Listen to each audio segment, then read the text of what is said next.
ಮನುಷ್ಯನಿಗೆ ಬದುಕಲು ಉಸಿರು ಎಷ್ಟು ಮುಖ್ಯವೋ ಬದುಕುವ ಇಚ್ಛೆಯೂ ಕೂಡ ಅಷ್ಟೇ ಮುಖ್ಯ. ಇಚ್ಛೆ ಇಲ್ಲದ ಬದುಕಿನಲ್ಲಿ ಒಂದು ಕ್ಷಣ ಉಸಿರಾಡಲು ಕೂಡ ಕಷ್ಟ ಸಾಧ್ಯ. ಸಮಯ ಮಧ್ಯರಾತ್ರಿ 12 ದಾಟಿ 1ಕ್ಕೆ ಬಿದ್ದಿದೆ. ನಿದ್ರೆ ಹತ್ತುತ್ತಿಲ್ಲ. ಹಳೆಯ ನೆನಪುಗಳು ಬಾಧಿಸ್ತಿವೆ. ಪ್ರೀತಿಸಿದ್ದು ತಪ್ಪೆ ಎಂಬ ಪ್ರಶ್ನೆ ಅವನ ತಲೆಯೊಳಗೆ ಮತ್ತೆ ಮತ್ತೆ ಕಾಡುತ್ತಿದೆ. ಕಳೆದ 7 ವರ್ಷಗಳಲ್ಲಿ 2 ಪ್ರೇಮ ವೈಫಲ್ಯವನ್ನ ಕಂಡವನ ಮನಸ್ಸು ಸಂಪೂರ್ಣವಾಗಿ ಮುರಿದೋಗಿದೆ. ತನ್ನೊಳಗಿದ್ದ ಇಚ್ಛೆಯನ್ನ ಯಾರೋ ಬಲವಂತವಾಗಿ ಕಸಿದುಕೊಂಡು ಹೋದ ಅನುಭವ ಆತನಿಗೆ ಆಗ್ತಿದೆ. ಉಸಿರು ಕಟ್ಟುವಂತಾಗ್ತಿದೆ. ಕಣ್ಣುಗಳಿಂದ ಬಲವಂತವಾಗಿ ನೀರನ್ನು ತರಿಸಿಕೊಳ್ಳಲು ಪ್ರಯತ್ನಿಸುತ್ತಿದ್ದಾನೆ. ಆದರೆ ಅವನ ಕೈಯಿಂದ ಸಾಧ್ಯವಾಗ್ತಿಲ್ಲ. ಕಣ್ಣುಗಳಲ್ಲಿ ಉರಿ ಶುರುವಾಗಿದೆ. ಎದೆಯೊಳಗಾಗ್ತಿರುವ ನೋವು ಬೇರೆ. ಎಲ್ಲ ನೋವುಗಳನ್ನು ಮರೆಸಿಬಿಟ್ಟಿದೆ. ಫೋನನ್ನು ತೆಗೆದುಕೊಂಡವನೇ ತಕ್ಷಣ ಆ ಒಂದು ನಂಬರ್ಗೆ ಮೆಸೇಜ್ ಮಾಡಿದನು. ನನ್ನ ಕೈಯಲ್ಲಿ ಈ ನೋವನ್ನು ತಡೆದುಕೊಳ್ಳಲು ಸಾಧ್ಯವಾಗ್ತಿಲ್ಲ. ಆತ್ಮಹತ್ಯೆ ಮಾಡಿಕೊಂಡು ಸಾಯಲು ಮನಸ್ಸು ವಾಲುತ್ತಿದೆ. ದೀಪ್ತಿ ತುಂಬ ನೆನಪಾಗ್ತಿದ್ದಾಳೆ. ಅವಳಿಗೆ ಮೆಸೇಜ್ ಮಾಡಿದರೆ ರಿಪ್ಲೈನೇ ಮಾಡ್ತಿಲ್ಲ. ಅಳಬೇಕು ಅಂತ ಅನಿಸ್ತಿದೆ. ಆದರೆ ಅಳಲು ಕೂಡ ನನ್ನ ಕೈಯಿಂದ ಸಾಧ್ಯವಾಗ್ತಿಲ್ಲ. ಈಗ ನೀನೇ ಏನಾದರೂ ಮಾಡಬೇಕು ಎಂಬ ಸಂದೇಶವನ್ನು ಕಳಿಸಿದವನೇ ಫೋನನ್ನು ಪಕ್ಕಕ್ಕಿಟ್ಟು ಫ್ಯಾನ್ ಆನ್ ಮಾಡಿದನು ಅಗಸ್ತ್ಯ. 5ನೇ ಸೆಮಿಸ್ಟರಿನ ಲ್ಯಾಬ್ ರೆಕಾರ್ಡನ್ನು ಬರೆದಿಟ್ಟು ಮಲಗಲು ಹೊರಟವಳು ಒಮ್ಮೆ ವಾಟ್ಸಪ್ ಅನ್ನು ಪರೀಕ್ಷೆ ಮಾಡಿದಳು ಹಿಚ್ಚ. ಅಗಸ್ತ್ಯನ ಸಂದೇಶಗಳನ್ನು ಕಂಡು ಒಂದು ಕ್ಷಣ ಬೆಚ್ಚಿಬಿದ್ದಳು. ಅಗಸ್ತ್ಯ ಎಂಬ ಸಂದೇಶವನ್ನು ಕಳಿಸಿದಳು. ಆದರೆ ಅವನಿಂದ ಯಾವುದೇ ರೀತಿಯ ಉತ್ತರ ಬರಲಿಲ್ಲ. ಗಾಬರಿಯಾದಳು. ಸುಸೈಡ್ ಎಂಬ ಪದ ಅವಳ ತಲೆಯೊಳಗೆ ಕೊರೆಯತೊಡಗಿತು. ಮಧ್ಯರಾತ್ರಿ ದಾಟಿದೆ. ಹುಡುಗಿಗೆ ಭಯವಾಗ್ತಿದೆ. ಈ ರೀತಿಯ ಒಂದು ಸಂದರ್ಭ ತನ್ನ ಜೀವನದಲ್ಲಿ ಬರ್ಬೋದೆಂಬ ಸಣ್ಣ ಯೋಚನೆಯು ಆಕೆಗೆ ಇರಲಿಲ್ಲ. ಸದಾ ನಗುತ್ತಾ ಇನ್ನೊಬ್ಬರನ್ನ ನಗಿಸುತ್ತಾ ಇರೋಳಿಗೆ ಹೊಸದೊಂದು ಸಮಸ್ಯೆ ಅಂದು ರಾತ್ರಿ ಎದುರಾಗಿತ್ತು. ರೆಕಾರ್ಡನ್ನು ಬ್ಯಾಗ್ನೊಳಗೆ ಸೇರಿಸಿದವಳೆ ನೇರವಾಗಿ ತನ್ನ ರೂಮಿಗೆ ಓಡಿದಳು. 12ನೆಯ ವಯಸ್ಸಿನಲ್ಲಿ ಸಂಪೂರ್ಣ ಭಗವದ್ಗೀತೆಯನ್ನು ಕಂಠಪಾಠ ಮಾಡಿ ಶೃಂಗೇರಿಯ ಜಗದ್ಗುರುಗಳಿಂದ 21,000 ನಗದು ಮತ್ತು ಆಶೀರ್ವಾದವನ್ನು ಪಡೆದು ಬಂದವಳಿಗೆ ಅಂದಿನ ರಾತ್ರಿ ಅದೇ ಭಗವದ್ಗೀತೆ ಹೊಸ ಮಾರ್ಗವನ್ನು ಹಾಕಿಕೊಡೋದ್ರಲ್ಲಿತ್ತು. ಅವಳಿಗದರ ಅರಿವು ಇರಲಿಲ್ಲ. ಆ ಅರಿವನ್ನು ತನ್ನೊಳಗೆ ಸಾಕ್ಷಾತ್ಕರಿಸಿಕೊಳ್ಳುವ ವಯಸ್ಸು ಕೂಡ ಆಕೆಗೆ ಆಗಿರಲಿಲ್ಲ. ಕೃಷ್ಣನನ್ನೇ ಪ್ರಾಣ ಸ್ನೇಹಿತನೆಂದು ತಿಳಿದು ಜೀವನದ ನಿರ್ಧಾರಗಳನ್ನು ತೆಗೆದುಕೊಳ್ಳುತ್ತಿದ್ದ ಆಕೆಗೆ ಇಂದು ಅದೇ ಕೃಷ್ಣನ ಸಹಾಯ ಪಡೆಯಬೇಕಾಯಿತು. 2ನೇ ಅಧ್ಯಾಯದ ಒಂದು ಶ್ಲೋಕವನ್ನು ತೆಗೆದು ಅದರ ಭಾವಾರ್ಥವನ್ನು ಮಾತ್ರ ಓದತೊಡಗಿದಳು. ಸುಖ, ದುಃಖ, ಲಾಭ, ನಷ್ಟ, ಜಯ, ಅಪಜಯದಲ್ಲಿ ಯಾರು ಸಮಾನ ಮನಸ್ಕತೆಯನ್ನು ಹೊಂದಿರುವನೋ ಅವನನ್ನು ಜ್ಞಾನಿ ಎಂದು ಸಮಚಿತ್ತನೆಂದು ಗುರುತಿಸಲ್ಪಡುತ್ತಾನೆ ಎಂಬುದನ್ನು ಓದುತ್ತಲೇ ಒಂದು ಹಾಳೆಯನ್ನು ತೆಗೆದುಕೊಂಡಳು ಹಿಚ್ಚ. ಸುಖ, ದುಃಖ, ಸೋಲು, ಗೆಲುವು ಎಂದು ಬರೆದಿಟ್ಟಳು. ತಾನು ಪ್ರತಿದಿನ ಪಾರಾಯಣ ಮಾಡ್ತಿದ್ದ ಲಲಿತ ಸಹಸ್ರನಾಮವನ್ನು ತೆಗೆದುಕೊಂಡಳು ಹಿಚ್ಚ. ಇಚ್ಛಾಶಕ್ತಿ, ಜ್ಞಾನಶಕ್ತಿ, ಕ್ರಿಯಾಶಕ್ತಿ ಸ್ವರೂಪಿಣಿ ಎಂಬುದನ್ನು ಆರಿಸಿಕೊಂಡವಳೆ ಸುಖ, ದುಃಖ, ಸೋಲು, ಗೆಲುವು ಎಂಬುದರ ಕೆಳಗೆ ಇಚ್ಛಾಶಕ್ತಿ, ಜ್ಞಾನಶಕ್ತಿ ಮತ್ತು ಕ್ರಿಯಾಶಕ್ತಿ ಎಂದು ಬರೆದಿಟ್ಟಳು. ಸುಖ, ದುಃಖ, ಸೋಲು, ಗೆಲುವು, ಲಾಭ, ನಷ್ಟಗಳ ಬಗ್ಗೆ ಸಮಚಿತ್ತತೆಯಿಂದ ಕೂಡಿರಬೇಕಾದ್ರೆ ಆ ಮನುಷ್ಯನ ಮನಸ್ಸಿನಲ್ಲಿ ಇಚ್ಛಾಶಕ್ತಿ, ಜ್ಞಾನಶಕ್ತಿ ಮತ್ತು ಕ್ರಿಯಾಶಕ್ತಿ ಏರಳವಾಗಿರಬೇಕು. ಅಂದರೆ ಅಗಸ್ತ್ಯನಲ್ಲಿರುವ ಹತಾಶೆಯನ್ನು ತೆಗೆಯಬೇಕೆಂದರೆ ಅವನೊಳಗಿರುವ ಈ 3 ಶಕ್ತಿಗಳು ಜಾಗೃತಗೊಳ್ಳಬೇಕು. ಆದರೆ ಹೇಗೆ? ನನಗಿದರ ಬಗ್ಗೆ ಏನೇನು ಗೊತ್ತಿಲ್ವೇ? ಕೃಷ್ಣ ಸಹಾಯ ಮಾಡಪ್ಪ ಎಂದುಕೊಂಡವಳೆ ಅಗಸ್ತ್ಯನ ನಂಬರನ್ನು ತೆಗೆದವಳೆ.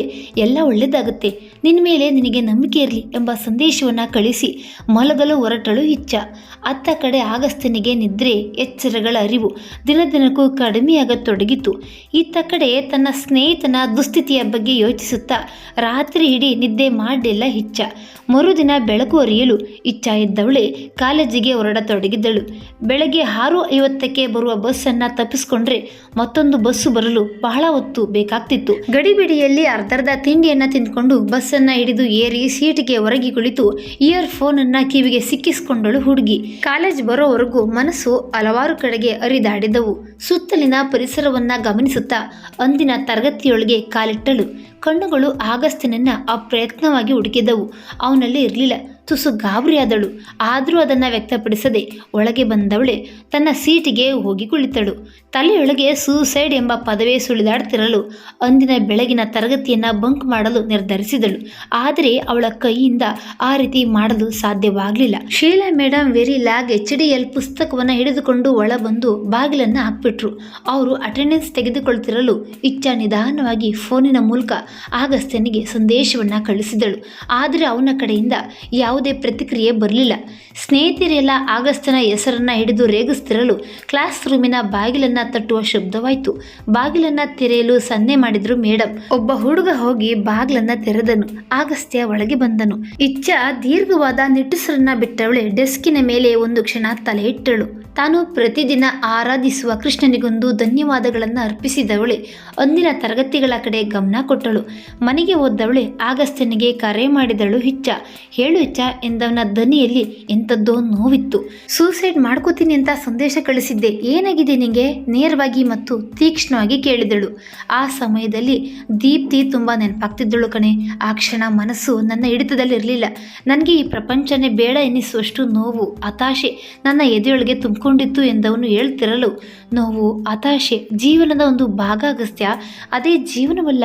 ಒಬ್ಬರನ್ನ ಪ್ರೀತಿಸಬೇಕು ನಿಜ, ಆದರೆ ಅದು ಅತಿಯಾಗಬಾರ್ದು. ಅತಿ ಯಾವಾಗಲೂ ತಿಥಿಗೆ ದಾರಿ ಮಾಡಿಕೊಡುತ್ತದೆ ಅಗಸ್ತ್ಯ. ದೀಪ್ತಿ ಮತ್ತು ಮೇಧಾ ಇಬ್ಬರು ನಿನ್ನ ಜೀವನದಿಂದ ಹೊರಟೋಗಿದ್ದಾರೆ, ಆದರೆ ನೀನು ಮಾತ್ರ ಅಲ್ಲೇ ಇದ್ದೀಯಾ. ಇದು ಸರಿನಾ? ಪ್ರೀತಿಯನ್ನ ನಿಭಾಯಿಸಲು ಅಸಾಧ್ಯವಾದ ತಕ್ಷಣ ಸಾವಿರಾರು ಕಾರಣಗಳು ಹುಟ್ಕೊಂಡು ಬ್ರೇಕಪ್ಗೆ ದಾರಿ ಮಾಡಿಕೊಡುತ್ತದೆ ಅಲ್ವಾ? ಬ್ರೇಕಪ್ಪೇ ಜೀವನನ. ಅದರಿಂದ ಹೊರಬಂದು ನಿನಗೋಸ್ಕರ, ನಿನ್ನ ಕನಸುಗಳಿಗೋಸ್ಕರ, ಎಲ್ಲದಕ್ಕಿಂತ ಹೆಚ್ಚಾಗಿ ನಿನ್ನ ತಾಯಿಗೋಸ್ಕರ ಜೀವಿಸಲು ಅಸಾಧ್ಯವಾ ಅಗಸ್ತ್ಯ ಎಂದು ಇಚ್ಛಾ ಏರು ಧ್ವನಿಯಲ್ಲಿ ಕೇಳ್ತಾ ಇರಲು, ಇಚ್ಛಾ ನನ್ನ ಜೀವನ ನೀನು ಹೇಳುವಷ್ಟು ಸುಲಭವಾಗಿಲ್ಲ. ಪ್ರೀತಿಯಿಂದ ಆಗಿರುವ ನೋವು ಬೇಡ ಬೇಡ ಎಂದರೂ ತಲೆಯೊಳಗೆ ಸೇರಿಕೊಳ್ತಿದೆ. ಕಾಲೇಜಿಂದ ಮನೆಗೆ ಬಂದ ತಕ್ಷಣ ನನಗೇನು ಬೇಡ ಎನಿಸಲು ಶುರುವಾಗ್ತಿದೆ. ನಾನು ಸದ್ಯದರಲ್ಲೇ ಮಾನಸಿಕ ಖಿನ್ನತೆಗೆ ಜಾರುತ್ತೇನೆಂಬ ಭಯ ನನ್ನೊಳಗೆ ಆವರಿಸತೊಡಗಿದೆ. ನನಗೆ ಕೌನ್ಸಿಲ್ನ ಅವಶ್ಯಕತೆ ಇದೆ ಅಂತ ಅನ್ನಿಸ್ತಿದೆ ಎಂದವನು ಹೇಳಿದಾಗ, ನೀನೀಗ 5ನೇ ಸೆಮಿಸ್ಟರ್ ಇಂಜಿನಿಯರಿಂಗ್ ಓದ್ತಾ ಇದೆಯಾ ಅಗಸ್ತ್ಯ? ಈಗಲೇ ಡಿಪ್ರೆಷನ್, ಕೌನ್ಸಿಲಿಂಗ್ ಅಂತ ತಲೆ ಕೆಡಿಸ್ಕೊಂಡ್ರೆ ಮುಂದೆ ಜೀವನದಲ್ಲಿ ಇದಕ್ಕಿಂತ ದೊಡ್ಡದಾಗಿ ಬರುವ ಕಷ್ಟಗಳಿಗೆ ಏನು ಮಾಡ್ತೀಯಾ? ಆಗಲೂ ನನಗೆ ಖಿನ್ನತೆಯಾಗಿದೆ, ನನಗೆ ಕೌನ್ಸಿಲಿಂಗ್ ಬೇಕು ಅಂತ ಊರಿಡಿ ತಿರುಗ್ತೀಯಾ? ಹೇಳು ಅಗಸ್ತ್ಯ, ತಿರುಗ್ತೀಯಾ? ನಿನಗೆ ಬೇಕಾಗಿರುವುದು ಕೌನ್ಸಿಲಿಂಗ್ ಅಲ್ಲ, ನಿನಗೆ ಬೇಕಾಗಿರುವುದು ಇಚ್ಛಾಶಕ್ತಿ, ಬದುಕುವ ಇಚ್ಛಾಶಕ್ತಿ. ಇಂಜಿನಿಯರಿಂಗ್ ಇನ್ನೂ ಮುಗಿಸಿಲ್ಲ, ಅಷ್ಟು ಬೇಗ ಬದುಕಲು ಇರಬೇಕಾದ ಇಚ್ಛಾಶಕ್ತಿಯನ್ನೇ ಬಿಟ್ಬಿಟ್ಟಿದ್ದೀಯಾ. ಗ್ರೇಟ್ ಎಂದವಳೆ ಕರೆಯನ್ನು ತುಂಡರಿಸಲು ಆಗಸ್ತ್ಯ ಮತ್ತೆ ಅವಳಿಗೆ ಕರೆ ಮಾಡಿದನು. ನಿನ್ನ ಮಾತು ನಿಜ ಇರ್ಬೋದು ಇಚ್ಛಾ, ಆದರೆ ನಾನಿರುವ ಪರಿಸ್ಥಿತಿ ನಿನಗೆ ಅರ್ಥವಾಗ್ತಿಲ್ಲ ಎಂದವನು ಪದೇ ಪದೇ ಅದನ್ನು ಹೇಳ್ತಾ ಇದ್ದಾಗ, ನನಗೆ ನಿನ್ನ ಸ್ಥಿತಿಯ ಬಗ್ಗೆ ಅರ್ಥವಾಗ್ತಿದೆ ಅಗಸ್ತ್ಯ, ಆದರೆ ನಿನಗೆ ನೀನಿರುವ ಸ್ಥಿತಿಯ ಬಗ್ಗೆ ಅರ್ಥವಾಗ್ತಿಲ್ಲ. ನಿನ್ನ ಸ್ಥಿತಿಯ ಬಗ್ಗೆ ಒಮ್ಮೆ ನೆನಪಿಸುತ್ತೇನೆ, ಸರಿಯಾಗಿ ಕೇಳಿಸ್ಕೊ. ಬಾಲ್ಯದಲ್ಲಿದ್ದಾಗ ಅಪ್ಪನ ಪ್ರೀತಿ ಸಿಗಲಿಲ್ಲ. PUCಯಲ್ಲಿ ಓದ್ತಿದ್ದಾಗ ಅಕ್ಕ ಯಾರೊಟ್ಟಿಗೋ ಮನೆ ಬಿಟ್ಟು ಓಡಿ ಹೋಗಿ ಮದುವೆ ಆದರು. ಅಮ್ಮ ಮತ್ತು ನೀನು ಅಂದಿನಿಂದ ಸೋದರ ಮಾವನ ಆಶ್ರಯದಲ್ಲಿ ಬದುಕ್ತಿದ್ದೀರಾ. ನೀನೀಗ ಮಾಡಬೇಕಾಗಿರುವುದು ಏನು? ವಿದ್ಯಾಭ್ಯಾಸವನ್ನು ಮುಗಿಸಿ ಒಂದೊಳ್ಳೆ ಕೆಲಸಕ್ಕೆ ಸೇರಿಕೊಂಡು ನಿನ್ನ ತಾಯಿಯನ್ನು ಚೆನ್ನಾಗಿ ನೋಡ್ಕೊಳ್ಳೋದು. ಆದರೆ ನೀನು ಮಾಡ್ತಾ ಇರೋದೇನು? ಬಿಟ್ಟೋಗಿರುವ ಸಂಬಂಧಗಳ ಬಗ್ಗೆ ಯೋಚಿಸುತ್ತಾ ಖಿನ್ನತೆಗೆ ಜಾರ್ತಾ ಇರುವುದು. ಇದು ಸರಿಯಾ? ನೀನು ನಿನ್ನ ಜವಾಬ್ದಾರಿಗಳಿಂದ ತಪ್ಪಿಸ್ಕೊಂಡು ಸೂಸೈಡ್ ಮಾಡಿಕೊಂಡು ಸತ್ತರೆ ನಿನ್ನ ತಾಯಿಯ ಗತಿಯೇನು? ಮುಂದೆ ನಿನಗೆ ದೀಪ್ತಿ ಸಿಕ್ಕರೂ ಸಿಗ್ಬೋದು, ಆದರೆ ದೀಪ್ತಿಗೋಸ್ಕರ ನಿನ್ನ ತಾಯಿಯನ್ನು, ನಿನ್ನ ಜವಾಬ್ದಾರಿಯನ್ನು ನಿರ್ಲಕ್ಷಿಸುವುದು ಎಷ್ಟು ಸರಿ ಎಂದವಳ ಮಾತಿಗೆ ನನಗೆ ಸ್ಥಿತಿಯಿಂದ ಹೊರಬರುವ ದಾರಿ ಗೊತ್ತಾಗ್ತಿಲ್ಲ ಹೆಚ್ಚ. ನನ್ನ ಕಣ್ಣಿಗೆ ಈ ಪ್ರಪಂಚ ಅತ್ಯಂತ ಕೆಟ್ಟ ಸ್ಥಳವಾಗಿ ಕಾಣಿಸ್ತಿದೆ ಎಂದವನ ಧ್ವನಿ ಕ್ಷೀಣಿಸಿತ್ತು. ನಮ್ಮ ತಲೆಯೊಳಗೆ ಪ್ರಪಂಚ ನಡೆಯುತ್ತದೆ ಎಂದು ಚಕ್ರಪಾಣಿ ಸರ್ ಯಾವಾಗಲೂ ಹೇಳೋದನ್ನು ಕೇಳಿಲ್ವಾ? ನಾವು ಪ್ರಪಂಚವನ್ನು ಯಾವ ರೀತಿ ನೋಡಲು ಬಯಸುತ್ತೇವೋ ಅದೇ ರೀತಿ ಹೊರಗಿನ ಪ್ರಪಂಚ ಕಾಣಿಸುತ್ತದೆ. ನೀನು ನಿನ್ನ ತಲೆಯೊಳಗೆ ಸೇರಿಕೊಂಡಿರುವ ನಕಾರಾತ್ಮಕ ವಿಚಾರಗಳನ್ನು ತೆಗೆದಾಕಿ ಇಂದು ಏನು ಮಾಡಬೇಕೆಂದು ಯೋಚನೆ ಮಾಡು, ಆಗ ಎಲ್ಲ ಸರಿಯಾಗುತ್ತೆ ಎಂದವಳ ಮಾತಿಗೆ, ಅದು ಆಗಲ್ಲ ಇಚ್ಛ ಎಂದವನು ಹೇಳ್ತಿರಲು, ಸರಿ ಅಗಸ್ತ್ಯ, ನಿನ್ನ ವಾದವನ್ನು ಕೇಳಿಸಿಕೊಳ್ಳಲು ನಾನು ರೆಡಿಯಾಗಿದ್ದೀನಿ, ಆದರೆ ಲ್ಯಾಬ್ ಇಂಟರ್ನಲ್ಸ್ ನಂತರ ನೀನೀಗ ಈ ಎಲ್ಲ ವಿಚಾರಗಳನ್ನು ಪಕ್ಕಕ್ಕಿಟ್ಟು ಓದ್ಕೋ. ಅಮ್ಮ ಕರೆತಿದ್ದಾಳೆ, ನಾಳೆ ಕಾಲೇಜಿನಲ್ಲಿ ಸಿಗ್ತೀನಿ ಎನ್ನುತ್ತಾ ಕರೆಯನ್ನು ತುಂಡರಿಸಿದವಳೆ ಯೋಚನೆಗೆ ಬಿದ್ದಳು ಇಚ್ಛ. ತನ್ನ PU ಸ್ನೇಹಿತೆ ಹರ್ಷಿತಾಳಿಗೆ ಕರೆ ಮಾಡಿದವಳೆ, ಹಲೋ ಹರ್ಷಿ, ನೀವೆಲ್ಲ ಸೇರಿ ಸೋಷಿಯಲ್ ಮೀಡಿಯಾದ ಬಗ್ಗೆ ಪ್ರೆಸೆಂಟ್ ಮಾಡಿದ್ರಲ್ಲ, ಆ ಪ್ರೆಸೆಂಟೇಷನ್ PPT ನನಗೆ ಬೇಕು ಕಣೆ. ನನಗೆ ಈ ಸೋಷಿಯಲ್ ಮೀಡಿಯಾದ ವರ್ಕಿಂಗ್, ಅದರಿಂದ ಮನುಷ್ಯನ ಮನಸ್ಸಿನ ಮೇಲಾಗುವ ಪರಿಣಾಮಗಳ ಬಗ್ಗೆ ತಿಳ್ಕೊಬೇಕಿತ್ತು ಎಂದವಳು ಹೇಳಿದಾಗ, ನಾನು ಅದನ್ನು ನಿನಗೆ ಮೇಲ್ ಮಾಡ್ತೀನಿ, ಆದರೆ ಇದೆಲ್ಲ ಯಾಕೆ ಅಂತ ಕೇಳ್ಬೋದಾ ಎಂದು ಹರ್ಷಿತಾ ಕೇಳಿದಾಗ, ನಿನಗೆ ಗೊತ್ತಲ್ಲ ಅಗಸ್ತ್ಯ ಅಂತ ವಾಟ್ಸಪ್ಪನ್ನು ಅತಿಯಾಗಿ ಬಳಸ್ತಾನೆ, ಅದರಿಂದ ಅವನ ಮನಸ್ಸಿನ ಮೇಲೆ ಪರಿಣಾಮವಾಗಿದೆ. ಸ್ವಲ್ಪ ವಿಚಿತ್ರವಾಗಿ ಆಡ್ತಿದ್ದಾನೆ, ಅವನನ್ನ ಅದರಿಂದ ಹೊರಗೆ ತರಲು ಪ್ರಯತ್ನ ಪಡೋಣ ಅಂತಿದ್ದೀನಿ ಎಂದಳು ಇಚ್ಚ. ಸಾಮಾಜಿಕ ಜಾಲತಾಣದ ಮಾಯಾ ಜಾಲದಿಂದ ಬೇಗ ಹೊರಬರಲು ಸಾಧ್ಯವಿಲ್ಲ ಇಚ್ಚ, ನೀನು ಮಾಡುವ ಪ್ರಯತ್ನ ವ್ಯರ್ಥವಾಗದಿದ್ರೆ ಸಾಕು ಎಂದು ಹರ್ಷಿತಾ ಹೇಳಿದಾಗ, ಹರ್ಷಿ, ನನ್ನ ಪ್ರಯತ್ನ ನಾನು ಪ್ರಾಮಾಣಿಕವಾಗಿ ಮಾಡ್ತೀನಿ, ಮುಂದೇನಾಗುತ್ತೆ ಅಂತ ನೋಡುವ, ಮೊದಲೇ ನಕಾರಾತ್ಮಕವಾಗಿ ಯೋಚಿಸಿ ಸಮಯವನ್ನು ಯಾಕೆ ಹಾಳು ಮಾಡ್ಕೋಬೇಕು ಅಲ್ವಾ ಎಂದವಳ ಮಾತಿಗೆ ನಕ್ಕಿದಳು ಹರ್ಷಿತಾ. ಇಬ್ಬರ ವಾರ್ತಾಲಾಪ ಮುಗಿದು ಆ PPT ಇಚ್ಚ ಕೈಗೆ ಬರುವಷ್ಟರಲ್ಲಿ ಇಚ್ಚಾಳ ಅಮ್ಮ ಕರೆದ್ರು. ಇಚ್ಚ ಊಟ ಮಾಡುತ್ತಾ ಟಿವಿಯನ್ನು ನೋಡ್ತಿರಲು ಆತ್ಮಹತ್ಯೆಯ ಕಥೆಯೊಂದು ಬರ್ತಿತ್ತು. ಇಬ್ಬರು ಪ್ರೇಮಿಗಳು ವಿಷ ಸೇವಿಸಿ ಆತ್ಮಹತ್ಯೆ ಮಾಡಿಕೊಂಡಿರುವುದನ್ನ ನೋಡಿದವಳೆ ಬದುಕಲು ಪ್ರೀತಿ ಮಾಡಬೇಕಾ ಅಥವಾ ಈ ಪ್ರೀತಿ ಸಾಯಲು ಪ್ರೀತಿ ಮಾಡಬೇಕಾ ಎಂದು ತನ್ನನ್ನೇ ತಾನೇ ಪ್ರಶ್ನಿಸಿಕೊಂಡಳು. ಆದರೆ ಉತ್ತರ ಸಿಗಲಿಲ್ಲ. ಊಟದ ನಂತರ ಓದಿಕೊಳ್ಬೇಕಾದ್ರೆ ಅವಳ ಮನಸ್ಸು ಆಗಸ್ತ್ಯನ ಬಗ್ಗೆ ಯೋಚಿಸತೊಡಗಿತು. ನಾವು ಯಾರನ್ನಾದರೂ ಪ್ರೀತಿಸುವ ಮೊದಲು ನಮ್ಮನ್ನು ನಾವು ಯಾಕೆ ಪ್ರೀತಿಸಿಕೊಳ್ಳೋದಿಲ್ಲ? ನಮ್ಮ ಬಗ್ಗೆ ನಾವು ಕಾಳಜಿಯನ್ನು ವಹಿಸ್ಕೊಂಡ್ರೆ ತಾನೇ ಇನ್ನೊಬ್ಬರ ಬಗ್ಗೆ ಕಾಳಜಿ ಮೂಡಲು ಎಂದು ಯೋಚಿಸಿದವಳೆ ಮೊದಲು ಓದ್ಕೋತೀನಿ, ಆ ನಂತರ ಇದರ ಬಗ್ಗೆ ಯೋಚನೆ ಮಾಡ್ತೀನಿ ಎಂದುಕೊಂಡವಳೆ ಓದಲು ಮನಸ್ಸನ್ನು ಕೇಂದ್ರೀಕರಿಸಿದಳು ಇಚ್ಛ. ಮಧ್ಯರಾತ್ರಿ 12ರ ಆಸುಪಾಸು ಆಗಸ್ತ್ಯನ ಮತ್ತದೇ ಆತ್ಮಹತ್ಯೆಯ ಬೆದರಿಕೆಯ ಸಂದೇಶಗಳು. ರೋಸಿ ಓದಳು ಹುಡುಗಿ, ಇವತ್ತೇನಾಯ್ತು ಎಂದು ಸಂದೇಶ ಕಳುಹಿಸಿದಳು. ಬ್ಲೂ ಟಿಕ್ ಆದ್ರೂ ಅವಳು ರಿಪ್ಲೈನೇ ಮಾಡಲಿಲ್ಲ ಎಂದನು ಅಗಸ್ತ್ಯ. ರಿಲ್ಯಾಕ್ಸ್ ಅಗಸ್ತ್ಯ, ವಾಟ್ಸಪ್ ನಮ್ಮ ಜೀವನದೊಳಗೆ ಒಂದು ಭಾಗವಷ್ಟೇ, ಅದೇ ಜೀವನ ಅಲ್ಲ. ಸಾಮಾಜಿಕ ಜಾಲತಾಣಗಳನ್ನ ಜಾಸ್ತಿ ಬಳಸಿದಷ್ಟು ನೋವು ಹತಾಶೆ ಜಾಸ್ತಿ. ಯಾಕೇಳು, ನಾವು ಇನ್ನೊಬ್ಬರಿಂದ ನಮಗೆ ಗೊತ್ತಿಲ್ಲದಂತೆ ನಿರೀಕ್ಷೆಯನ್ನ ಬೆಳೆಸ್ಕೊಳ್ಳಲು ಶುರು ಮಾಡ್ತೀವಿ. ಅವಳು ಲೈಕ್ ಕೊಡಲಿಲ್ಲ, ಇವನು ಕಮೆಂಟ್ ಮಾಡಲಿಲ್ಲ ಅಂತೆಲ್ಲ ಯೋಚನೆ ಮಾಡಲು ಶುರು ಮಾಡ್ತೀವಿ. ಅಕಸ್ಮಾತ್ ರಿಪ್ಲೈ ಬಂದರೆ ಲಾಟ್ರಿಯಲ್ಲಿ ಗೆದ್ದವರಂತೆ ಸಂಭ್ರಮ ಪಡ್ತೀವಿ. ಲೈಕ್, ಕಮೆಂಟು, ರಿಪ್ಲೈ ಇಷ್ಟರಲ್ಲೇ ಬದುಕಲು ನಮ್ಮನ್ನು ನಾವು ತೊಡಗಿಸ್ಕೊಳ್ಳಲು ಪ್ರಯತ್ನಿಸ್ತೀವಿ. ಆದರೆ ನಮ್ಮ ಮನಸ್ಸು ಇದೆಲ್ಲದಕ್ಕಿಂತ ಮಿಗಿಲಾದದ್ದು. ನಮ್ಮ ಮನಸ್ಸು ಎಂದೂ ಹಿಂದಿನ ವಿಷಯಗಳಿಗೆ ಕೈದಿಯಾಗಲು ಬಯಸೋದಿಲ್ಲ. ನಾವು ಪದೇ ಪದೇ ನಮ್ಮ ಮನಸ್ಸಿಗೆ ಹಿಂದಿನ ವಿಷಯಗಳ ಬಗ್ಗೆ ಯೋಚಿಸುವಂತೆ ನಿರ್ದೇಶಿಸುತ್ತೇವೆ. ಆಗ ನಮ್ಮ ಮನಸ್ಸಿಗೆ ನಾವು ಮಾಡ್ತಾ ಇರುವುದು ತಪ್ಪೆಂದು ತಕ್ಷಣ ಅರಿವಾಗುತ್ತದೆ. ಆಗ ಅದು ತನ್ನ ಪ್ರತಿರೋಧವನ್ನು ಮೆದುಳಿಗೆ ತೋರಿಸಲು ಬೇಸರಕ್ಕೆ ಜಾರುತ್ತದೆ. ಮಾನಸಿಕ ಬೇಸರ ಮೆದುಳಿನೊಳಗೆ ನಿಧಾನವಾಗಿ ಇಳಿಯತೊಡಗುತ್ತದೆ. ಮುಂದೆ ಅದೇ ಖಿನ್ನತೆಯಾಗಿ ಬದಲಾಗುತ್ತದೆ. ಖಿನ್ನತೆ ಮೆದುಳಿನಿಂದ ಶುರುವಾಗಿ ಮನಸ್ಸಿನಾಳಕ್ಕೆ ಹಿಡಿದು ನಮ್ಮೊಳಗಿನ ಇಚ್ಛಾಶಕ್ತಿಯನ್ನೇ ನಾಶ ಮಾಡುತ್ತದೆ. ಮೆದುಳು ಮನಸ್ಸಿನ ಆಟದ ನಡುವೆ ದೇಹ ತನ್ನ ಕ್ರಿಯಾಶಕ್ತಿಯನ್ನು ಕಳೆದುಕೊಳ್ಳುತ್ತದೆ. ಇಚ್ಛೆ ಮತ್ತು ಕ್ರಿಯೆ ನಾಶವಾದರೆ ಬುದ್ಧಿ ನಾಶವಾಗುತ್ತದೆ. ಅಂದರೆ ಜ್ಞಾನಶಕ್ತಿ ತಂತಾನೆ ಕುಗ್ಗುತ್ತದೆ ಎಂದು ಕಳಿಸಿದ್ದವಳೆ ಆತುರದ ನಿರ್ಧಾರ ತೆಗೆದುಕೋಬೇಡ ಅಗಸ್ತ್ಯ, ನಾಳೆ ಕಾಲೇಜಿನಲ್ಲಿ ಭೇಟಿ ಆಗ್ತೀನಿ ಎಂದು ಕಳಿಸಿದ್ದವಳೆ ಮಲಗಲು ಹೊರಟಳು ಇಚ್ಛ.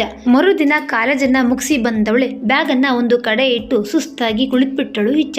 ಮನಸ್ಸಿನಲ್ಲಿ ಹಲವು ಪ್ರಶ್ನೆಗಳು ಇದ್ದಕ್ಕಿದ್ದಂತೆ ಸೃಷ್ಟಿಯಾಗಿದ್ದವು.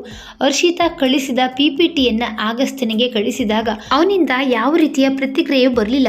ಮೊಬೈಲ್ ತೆಗೆದು ಫೇಸ್ಬುಕ್ ನೋಡ್ತಿರಲು ಇಚ್ಚಾಳ ಅಜ್ಜಿ ಬಂದವ್ರೆ. ಪಾಪು ಕಾಲೇಜಿಂದ ಬರ್ತಿದ್ದಂತೆ ಮೊಬೈಲ್ ಹಿಡಿದು ಕೂರ್ತಾರ, ಕೈ ಕಾಲು ಮುಖವನ್ನು ತೊಳೆದು ಬಟ್ಟೆ ಬದಲಾಯಿಸಬೇಕು ಅಂತ ಗೊತ್ತಾಗ್ಲಿಲ್ವಾ ಎಂದವರು ಬೈತಾ ಇರಲು ಫೋನನ್ನು ತೆಗೆದಿಟ್ಟು ಒಳಗೋಡಿದಳು ಇಚ್ಚ. ಮನೆಯವರೆಲ್ಲ ಸಂಜೆಯ ತಿಂಡಿಗೆ ಸೇರಿಕೊಳ್ಳಲು ಅಜ್ಜಿ ಮಾತಿಗೆ ಶುರು ಬಿಟ್ರು. ಎಲ್ಲರೂ ಒಂದೊಂದು ಮೊಬೈಲ್ ಹಿಡಿದುಕೊಂಡು ಕುಳಿತುಬಿಟ್ರೆ ಪ್ರಪಂಚ ಮುಳುಗಿದ್ರು ಗೊತ್ತಾಗೋದು. ಮೊಬೈಲನ್ನು ಪಕ್ಕಕ್ಕಿಟ್ಟು ತಿಂಡಿ ಮುಗಿಸಿ ಆಮೇಲೆ ಏನು ಬೇಕಾದರೂ ಮಾಡ್ಕೊಳ್ಳಿ. ನಮ್ಮ ಕಾಲದಲ್ಲಿ ಹೀಗಿರಲಿಲ್ಲ. ತಿಂಡಿ ಊಟಕ್ಕೆ ಕುಳಿತಾಗ ಒಂದೇ ಒಂದು ಮಾತನ್ನು ಕೂಡ ಆಡ್ತಿರ್ಲಿಲ್ಲ.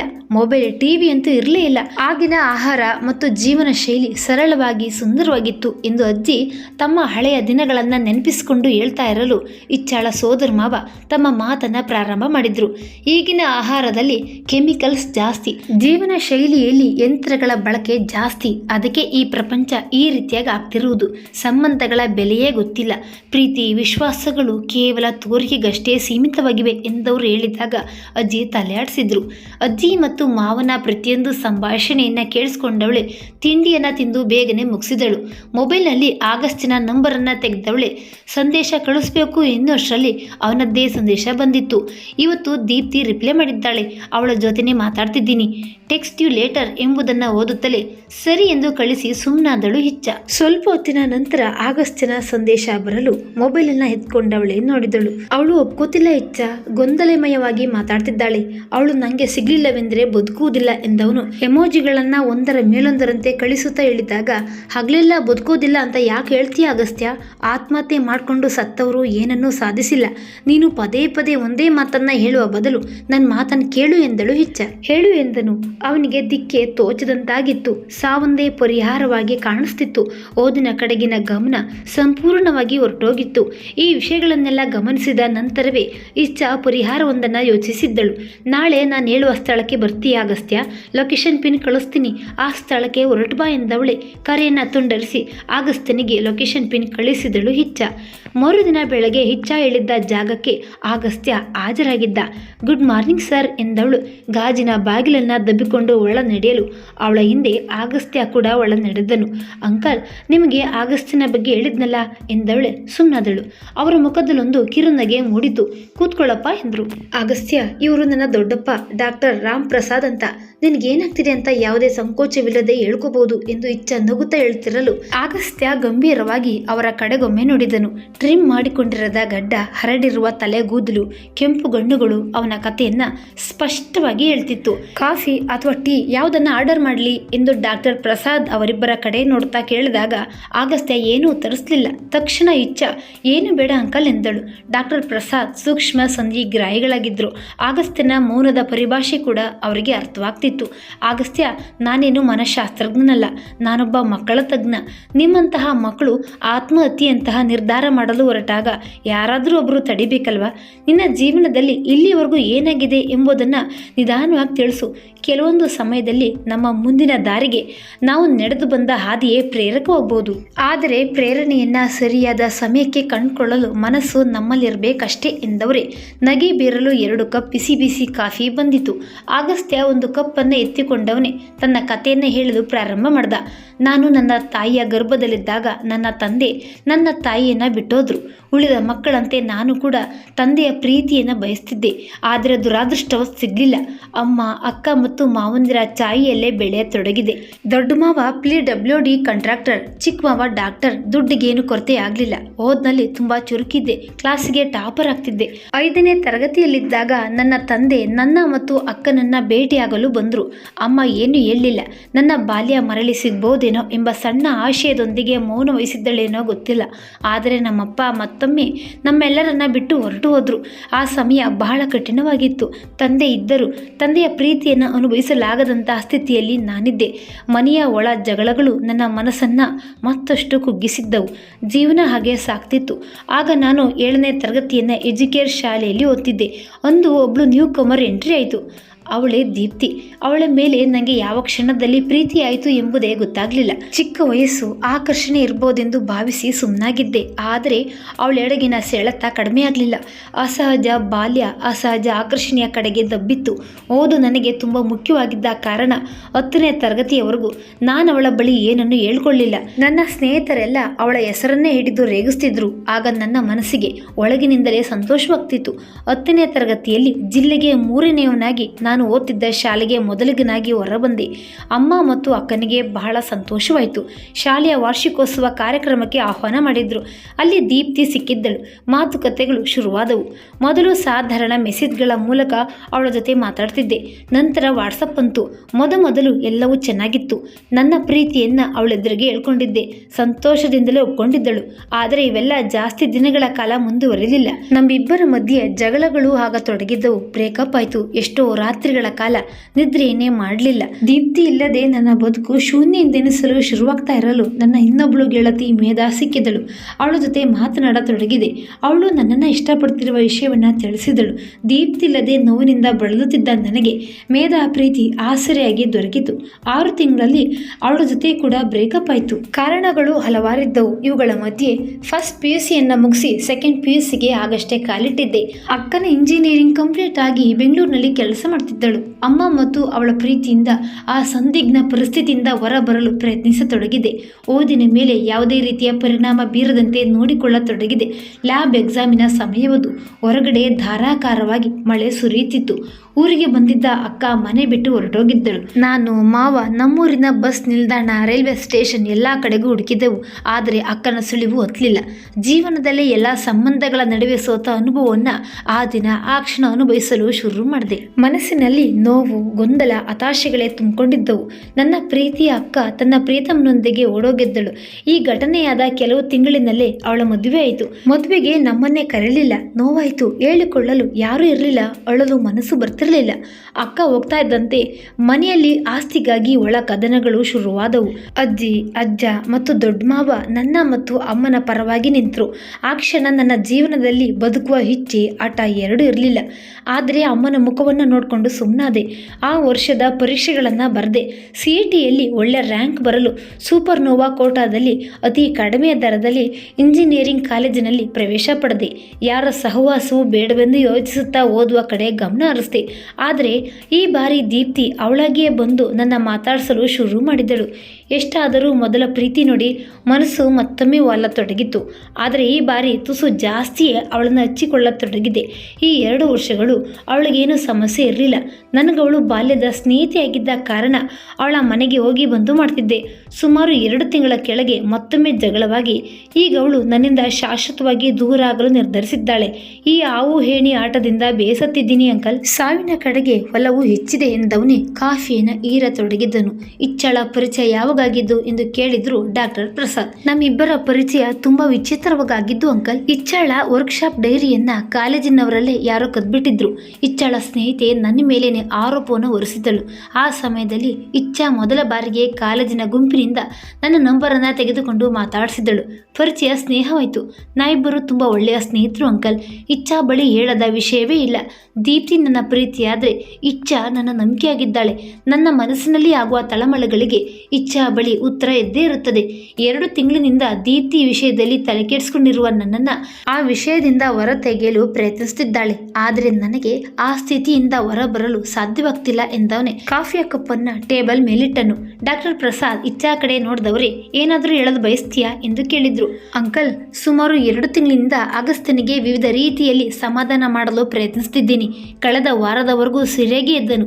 ಆದರೆ ಇದ್ದಕ್ಕಿದ್ದಂತೆ ಒಂದು ದಿನ ನಾನು ಆತ್ಮಹತ್ಯೆ ಮಾಡಿಕೊಂಡು ಸಾಯಲು ಯೋಚನೆ ಮಾಡ್ತಿದ್ದೀನಿ ಎಂಬ ಸಂದೇಶವೊಂದನ್ನು ಕಳಿಸ್ತಾ ಮಾರನೇ ದಿನ ನಾನು ಅವನಿಗೆ ನಿಧಾನವಾಗಿ ಅರ್ಥ ಮಾಡಿಸಲು ಪ್ರಯತ್ನಿಸಿದೆ. ಆದರೆ ಪ್ರತಿದಿನ ರಾತ್ರಿ ಅದೇ ತರಹ ಸಂದೇಶ ಕಳಿಸ್ತಾ ಇದ್ದಾನೆ. ಈ ವಿಷಯದ ಬಗ್ಗೆ ನಾನು ಜಾಸ್ತಿ ಕೇರ್ ಮಾಡ್ತಿರಲಿಲ್ಲ. ಆದರೆ ಈಗಿನ ಪರಿಸ್ಥಿತಿ ವಿಪರೀತವಾಗಿದೆ. ಸಾಮಾಜಿಕ ಜಾಲತಾಣದ ಪ್ರಭಾವದಿಂದ ಎಷ್ಟೋ ಜನ ಪ್ರಾಣ ಕಳೆದುಕೊಂಡಿರುವ ಬಗ್ಗೆ ಓದಿದ್ದೀನಿ, ಕೇಳಿದ್ದೀನಿ. ಇವನಿಗೂ ಅಂಥದ್ದೇ ಸ್ಥಿತಿ ಬರಬಾರ್ದು ಅಂತ ಇಲ್ಲಿಗೆ ಕರ್ಕೊಂಡು ಬಂದೆ ಎಂದು ಸುಮ್ಮನಾದಳು ಇಚ್ಚಾ. ನಿನ್ನ ಪ್ರಕಾರ ಆಗಸ್ತ್ಯನನ್ನ ಸಾಮಾಜಿಕ ಜಾಲತಾಣ ಮಾನಸಿಕವಾಗಿ ಬನಿಸಿಟ್ಟಿದೆ ಅಂತರ್ಥ ಅಲ್ವಾ ಎಂದವರು ಅವಳನ್ನೇ ನೋಡ್ತಾ ಕೇಳ್ತಾ ಇದ್ದಾಗ, ಹೌದು ಅಂಕಲ್, ಇದರಲ್ಲಿ ಅನುಮಾನವೇ ಬೇಡ. ಬ್ಲೂ ಟಿಕ್ ಆದ 2 ಕ್ಷಣದಲ್ಲಿ ರಿಪ್ಲೈ ಬರದೇ ಇದ್ರೆ ವಿಲಿ ಒದ್ದಾಡ್ತಾನೆ. ಒಂದು ಅಪ್ಲಿಕೇಶನ್ ಮೇಲೆ ಇಷ್ಟೊಂದು ಅಡಿಕ್ಟ್ ಆಗೋದು ಒಳ್ಳೆಯದಲ್ಲ ಎಂಬುದು ನನ್ನ ಭಾವನೆ. ಅಂಕಲ್, ನಾನು 9ನೇ ತರಗತಿಯಿಂದ ಫೇಸ್ಬುಕ್ ಅನ್ನು ಬಳಸ್ತಿದ್ದೀನಿ. ಆದರೆ ಅಡಿಕ್ಟ್ ಆಗಿಲ್ಲ, ಅದನ್ನು ದುರುಪಯೋಗ ಪಡಿಸ್ಕೊಂಡಿಲ್ಲ. ಆದರೆ ಬಹಳಷ್ಟು ಜನ ಫೇಸ್ಬುಕ್ ಅನ್ನು ದುರುಪಯೋಗ ಪಡಿಸ್ಕೊಂಡಿದ್ದಾರೆ. ಎಷ್ಟೋ ಜನ ಯುವತಿಯರು ವಂಚನೆಗೆ ಒಳಗಾಗಿದ್ದಾರೆ, ಇನ್ನೂ ಆಗ್ತಿದ್ದಾರೆ. ನಾನು ಹೇಳುವುದೇನೆಂದರೆ, ಯಾವುದೇ ಸಾಮಾಜಿಕ ಜಾಲತಾಣಗಳನ್ನು ಅಗತ್ಯಕ್ಕಿಂತ ಜಾಸ್ತಿ ಬಳಸಬಾರ್ದು. ಅತಿ ಎಂಬ ಪದ ಅನಾಹುತ ಎಂಬ ಪದಕ್ಕೆ ಎಡೆ ಮಾಡಿಕೊಡುತ್ತದೆ. ಈ ವಿಷಯವನ್ನ ಆಗಸ್ತ್ಯನಿಗೆ 1000 ಸಲ ಹೇಳಿದ್ರು ಅರ್ಥ ಮಾಡ್ಕೋತಿಲ್ಲ ಎಂದವಳೆ ಸುಮ್ಮನಾದಳು ಇಚ್ಚಾ. ಅವಳ ಮಾತುಗಳನ್ನು ಕೇಳಿ ನಗೆ ಬೀರಿದ್ರು ಡಾಕ್ಟರ್ ಪ್ರಸಾದ್. ಇಚ್ಚಾ ಸರಿಯಾಗಿ ಹೇಳ್ತಿದ್ದಾಳೆ ಅಗಸ್ತ್ಯ. ಸಮಸ್ಯೆಗಳು ಶುರುವಾಗುವ ಜಾಗದಲ್ಲೇ ಆ ಸಮಸ್ಯೆಗೆ ಪರಿಹಾರವಿರುತ್ತದೆ. ನಾವು ಆ ಸುಲಭವಾದ ಪರಿಹಾರವನ್ನು ಬಳಸಿಕೊಂಡು ಹೊರಬರುವ ಬದಲು ಸಮಸ್ಯೆಗಳನ್ನು ಮತ್ತಷ್ಟು ಕಠಿಣ ಮಾಡಿಕೊಂಡು ನಮ್ಮ ಮನಸ್ಸಿನಲ್ಲೇ ಅಲೆಮಾರಿಗಳಂತೆ ಅಲಿಯುತ್ತೇವೆ. ಯಾವಾಗ ಮನಸ್ಸು ಅಲೆಮಾರಿಯಾಗುತ್ತದೋ ಆಗ ಖಿನ್ನತೆ ನಮ್ಮ ಮನಸ್ಸು ಮತ್ತು ದೇಹವನ್ನು ಆವರಿಸಲು ಶುರುವಾಗುತ್ತದೆ. ಖಿನ್ನತೆ ಎನ್ನುವುದು ಒಂದು ರೋಗವಲ್ಲ ಅಗಸ್ತ್ಯ, ಅದೊಂದು ಸ್ಥಿತಿಯಷ್ಟೇ. ಮನಸ್ಸಿನ ಖಾಲಿ ಸ್ಥಿತಿಯನ್ನೇ ಮಾನಸಿಕ ಖಿನ್ನತೆ ಎಂದು ಹೇಳ್ತಾರೆ. ಈಗ ನೀನು ಆ ಖಾಲಿ ಜಾಗಕ್ಕೆ ಮನಸ್ಸನ್ನ ಇಳಿ ಬಿಡ್ತಿದೀಯಾ? ಆ ರೀತಿ ಮಾಡಬೇಡ. ಮನಸ್ಸು ನಿನ್ನ ಮೆದುಳನ್ನು ಹಾಳು ಮಾಡುವ ಮೊದಲು ಮನಸ್ಸನ್ನು ನಿಯಂತ್ರಿಸುವುದನ್ನು ಕಲಿತ್ಕೋ ಎಂದು ಡಾಕ್ಟರ್ ಪ್ರಸಾದ್ ಹೇಳಿದಾಗ, ಅಂಕಲ್, ನಾನು ಎಷ್ಟೇ ಕಂಟ್ರೋಲ್ ಮಾಡಲು ಪ್ರಯತ್ನಿಸಿದ್ರೂ ಮನಸ್ಸು ಪದೇ ಪದೇ ಹಳೆಯ ವಿಷಯಗಳಿಗೆ ಹೋಗಿ ನಿಲ್ಲುತ್ತದೆ. ಧ್ಯಾನ ಮಾಡಲು ಕಣ್ಣು ಮುಚ್ಚಿದಾಗ ದೀಪ್ತಿಯ ಕಠೋರ ಮಾತುಗಳೇ ನೆನಪಿಗೆ ಬರುತ್ತಿವೆ. ನನಗವಳು ಬೇಕು ಡಾಕ್ಟರ್, ಅವಳನ್ನು ಬಿಟ್ಟು ಬದುಕಲು ಸಾಧ್ಯವಿಲ್ಲ ಎಂದವನು ಹೇಳಿದಾಗ ಅವನ ಕಡೆ ಇಚ್ಛ ಕೋಪದಿಂದ ನೋಡತೊಡಗಿದ್ದಳು. ಡಾಕ್ಟರ್ ಪ್ರಸಾದ್ ಆಗಸ್ತಿನ ನೀಳ ಮುಖವನ್ನೇ ದಿಟ್ಟಿಸತೊಡಗಿದ್ರು. ಹಣೆಯನ್ನ ಉಜ್ಜಿಕೊಳ್ಳುತ್ತಾ ಇಂದಿನ ವಿಚಾರಗಳ ಬಗ್ಗೆ ಯೋಚಿಸುತ್ತಾ ಕುಳಿತಿದ್ದ ಆಗಸ್ತಿನನ್ನ ಕಂಡ ಡಾಕ್ಟರ್ ಪ್ರಸಾದ್ ಒಂದು ಕ್ಷಣ ಯೋಚನೆಗೆ ಬಿದ್ರು. 5 ನಿಮಿಷದಲ್ಲಿ ಬರ್ತೀನಿ ಎಂದವರೇ ಅವರಲ್ಲಿಂದ ಎದ್ದು ಹೋಗ್ತಿರಲು ಇಚ್ಛ ಆಗಸ್ತಿನ ಕಡೆ ನೋಡತೊಡಗಿದ್ದಳು. ಆಗಸ್ತ್ಯ, ಅವಳಿಲ್ಲ ಅಂದ್ರೆ ಬದುಕಲ್ಲ ಅಂತಿದ್ದೀಯಲ್ಲ, ನಿನ್ನ ತಾಯಿಯ ಬಗ್ಗೆ ಈ ರೀತಿ ಒಂದಿನಾದರೂ ಯೋಚನೆ ಮಾಡಿದ್ದೀಯಾ? ನನ್ನ ತಾಯಿ ಇಲ್ಲದೆ ಇದ್ರೆ ನಾನು ಬದುಕೋದಿಲ್ಲ ಅಂತ ಎಂದಾದರೂ ಯೋಚನೆ ಮಾಡಿದ್ದೀಯಾ ಹೇಳು ಎಂದು ಇಚ್ಛ ಕೋಪದಿಂದ ಕೇಳಿದಾಗ ಆಗಸ್ತ್ಯ ಮಾತಾಡಲಿಲ್ಲ. ನಮ್ಮ ಕುಟುಂಬವನ್ನ ಮೊದಲು ಪ್ರೀತಿ ಮಾಡೋದನ್ನ ಕಲಿಬೇಕು ಅಗಸ್ತ್ಯ. ದೀಪ್ತಿಯ ಬಗ್ಗೆ ದಿನವಿಡೀ ಯೋಚನೆ ಮಾಡುವ ನೀನು ನಿನ್ನ ಬಗ್ಗೆ ಯೋಚನೆ ಮಾಡ್ಕೊಂಡಿದ್ದೀಯಾ? ನಿನ್ನ ಮುಖವನ್ನ ಸರಿಯಾಗಿ ನೋಡ್ಕೊಂಡಿದ್ದೀಯಾ ಎಂದವಳೆ ತನ್ನ ಫೋನನ್ನ ತೆಗೆದು ಸೆಲ್ಫಿ ಕ್ಯಾಮರಾವನ್ನ ಆನ್ ಮಾಡಿ ಅವನ ಮುಖದ ಮೇಲೆ ಹಿಡಿದಳು ಇಚ್ಛ. ವರ್ಷಗಳ ಕೆಳಗಿದ್ದ ಅಗಸ್ತ್ಯ ಇವನಿನ ಎಂದವಳೆ ಪ್ರೀತಿ ಪ್ರೇಮದ ಬಗ್ಗೆ ಜಾಸ್ತಿ ಆಳವಾಗಿ ಯೋಚನೆ ಮಾಡಬೇಡ ಅಗಸ್ತ್ಯ. ಈ ಪ್ರಪಂಚದಲ್ಲಿ ಎಲ್ಲರಿಗೂ ಒಂದೇ ಬಾರಿ ಪ್ರೀತಿಯಾಗುವಂತಿದ್ರೆ ಮತ್ತೊಬ್ಬರನ್ನ ಯಾರು ಕಣ್ಣೆತ್ತಿಯೂ ಸಹ ನೋಡ್ತಿರ್ಲಿಲ್ಲ. ನಿನ್ನ ಮನಸ್ಸಿಗೆ 2 ಬಾರಿ ಆಘಾತವಾಗಿದೆ ಅಂತ ಗೊತ್ತಿದೆ. ಆಘಾತ ಅಪಘಾತಕ್ಕೆ ಎಡೆ ಮಾಡಿಕೊಡುವ ಮೊದಲು ಸರಿಯಾಗು ಎಂದವಳೆ ಸುಮ್ಮನಾದಳು ಇಚ್ಛ. ನನ್ನ ದೇಹದಲ್ಲಿ ಉಸಿರಿದೆ, ಆದರೆ ಬದುಕುವ ಇಚ್ಛೆ ಇಲ್ಲ. ಇನ್ನೆಷ್ಟು ದಿನಗಳು ನಾನು ಇದೇ ರೀತಿ ಕೊರಗಲಿ ಹೇಳು? ಮನಸ್ಸು ದೀಪ್ತಿಯಿಂದ ಹೊರ ಬರ್ತಿಲ್ಲ. ಅವಳ ನಿರ್ಲಕ್ಷ್ಯ, ಅವಳ ಕೋಪ ಯಾವುದನ್ನು ನನ್ನ ಕೈಯಿಂದ ತಡೆದುಕೊಳ್ಳಲು ಆಗ್ತಿಲ್ಲ. ಅವಳು ಪ್ರೀತಿಯಿಂದ ಒಂದೇ ಒಂದು ಬಾರಿ ಅಗಸ್ತ್ಯ ಅಂದ್ರೂ ಸಾಕು, ನನಗೆ ಬೇರೆ ಇನ್ನೇನು ಬೇಡ ಎಂದವನು ಹೇಳಿದಾಗ ಅಗಸ್ತ್ಯ, ಪ್ರೀತಿಯಿಂದಲೇ ಎಲ್ಲವೂ ಸಿಗುವಂತಿದ್ರೆ ಈ ಪ್ರಪಂಚದಲ್ಲಿ ಹಣಕ್ಕೆ ಬೆಲೆಯೇ ಇರ್ತಿರ್ಲಿಲ್ಲ. ನೀನು ಭಾವನಾತ್ಮಕವಾಗಿ ಮಾತಾಡುವಾಗಲೂ ಲಾಜಿಕ್ ಇಟ್ಕೊಂಡೇ ಮಾತಾಡಬೇಕು. ನಿನ್ನ ನೋವನ್ನ ನನ್ನ ಕೈಯಿಂದಾಗ್ಲಿ ಡಾಕ್ಟರ್ ಕೈಯಿಂದಾಗ್ಲಿ ದೂರ ಮಾಡಲು ಸಾಧ್ಯವಿಲ್ಲ. ನಿನ್ನ ಮನಸ್ಸು ನಾನು ಈ ನೋವಿನ ಪರಿಸ್ಥಿತಿಯಿಂದ ಹೊರ ಬಂದೇ ಬರುತ್ತೇನೆ ಎಂಬ ಇಚ್ಛೆಯನ್ನು ವ್ಯಕ್ತಪಡಿಸಿದ್ರೆ ಮಾತ್ರ ನಿನ್ನ ನೋವು ಕಡಿಮೆ ಆಗುತ್ತಾ ಬರುತ್ತದೆ. ಒಂದು ಹಂತದ ನಂತರ ಹೊರಟೋಗುತ್ತದೆ. ಈ ಪ್ರಪಂಚ ಬಹಳ ವಿಶಾಲವಾಗಿದೆ ಅಗಸ್ತ್ಯ. ಪ್ರತಿದಿನ ದುಡಿದು ಬದುಕುವ ಜನರು ನಮಗಿಂತ ಹೆಚ್ಚು ಸಂತೋಷವಾಗಿರ್ತಾರೆ. ಕಾರಣವೇನು ಗೊತ್ತಾ? ಅವರಿಗೆ ನಿನ್ನೆ ಮತ್ತು ನಾಳೆಯ ಬಗ್ಗೆ ಚಿಂತೆ ಇರೋದಿಲ್ಲ. ಅಕಸ್ಮಾತ್ತಾಗಿ ಇದ್ರೂ ಅದು ಬಹಳ ಕಡಿಮೆ ಇರುತ್ತೆ. ಅಂದಿನ ದುಡಿಮೆಯನ್ನು ಅಂದೇ ದುಡಿದುಕೊಂಡು ಹೋಗುವ ಜನ ತಮ್ಮ ಹೆಂಡತಿ ಮಕ್ಕಳೊಂದಿಗೆ ಸಂತೋಷವಾಗಿರ್ತಾರೆ. ಆದರೆ ನಾವುಗಳು ಹೆಸರಿಗೆ ಸಾಫ್ಟ್ವೇರ್ ಇಂಜಿನಿಯರ್ಗಳು.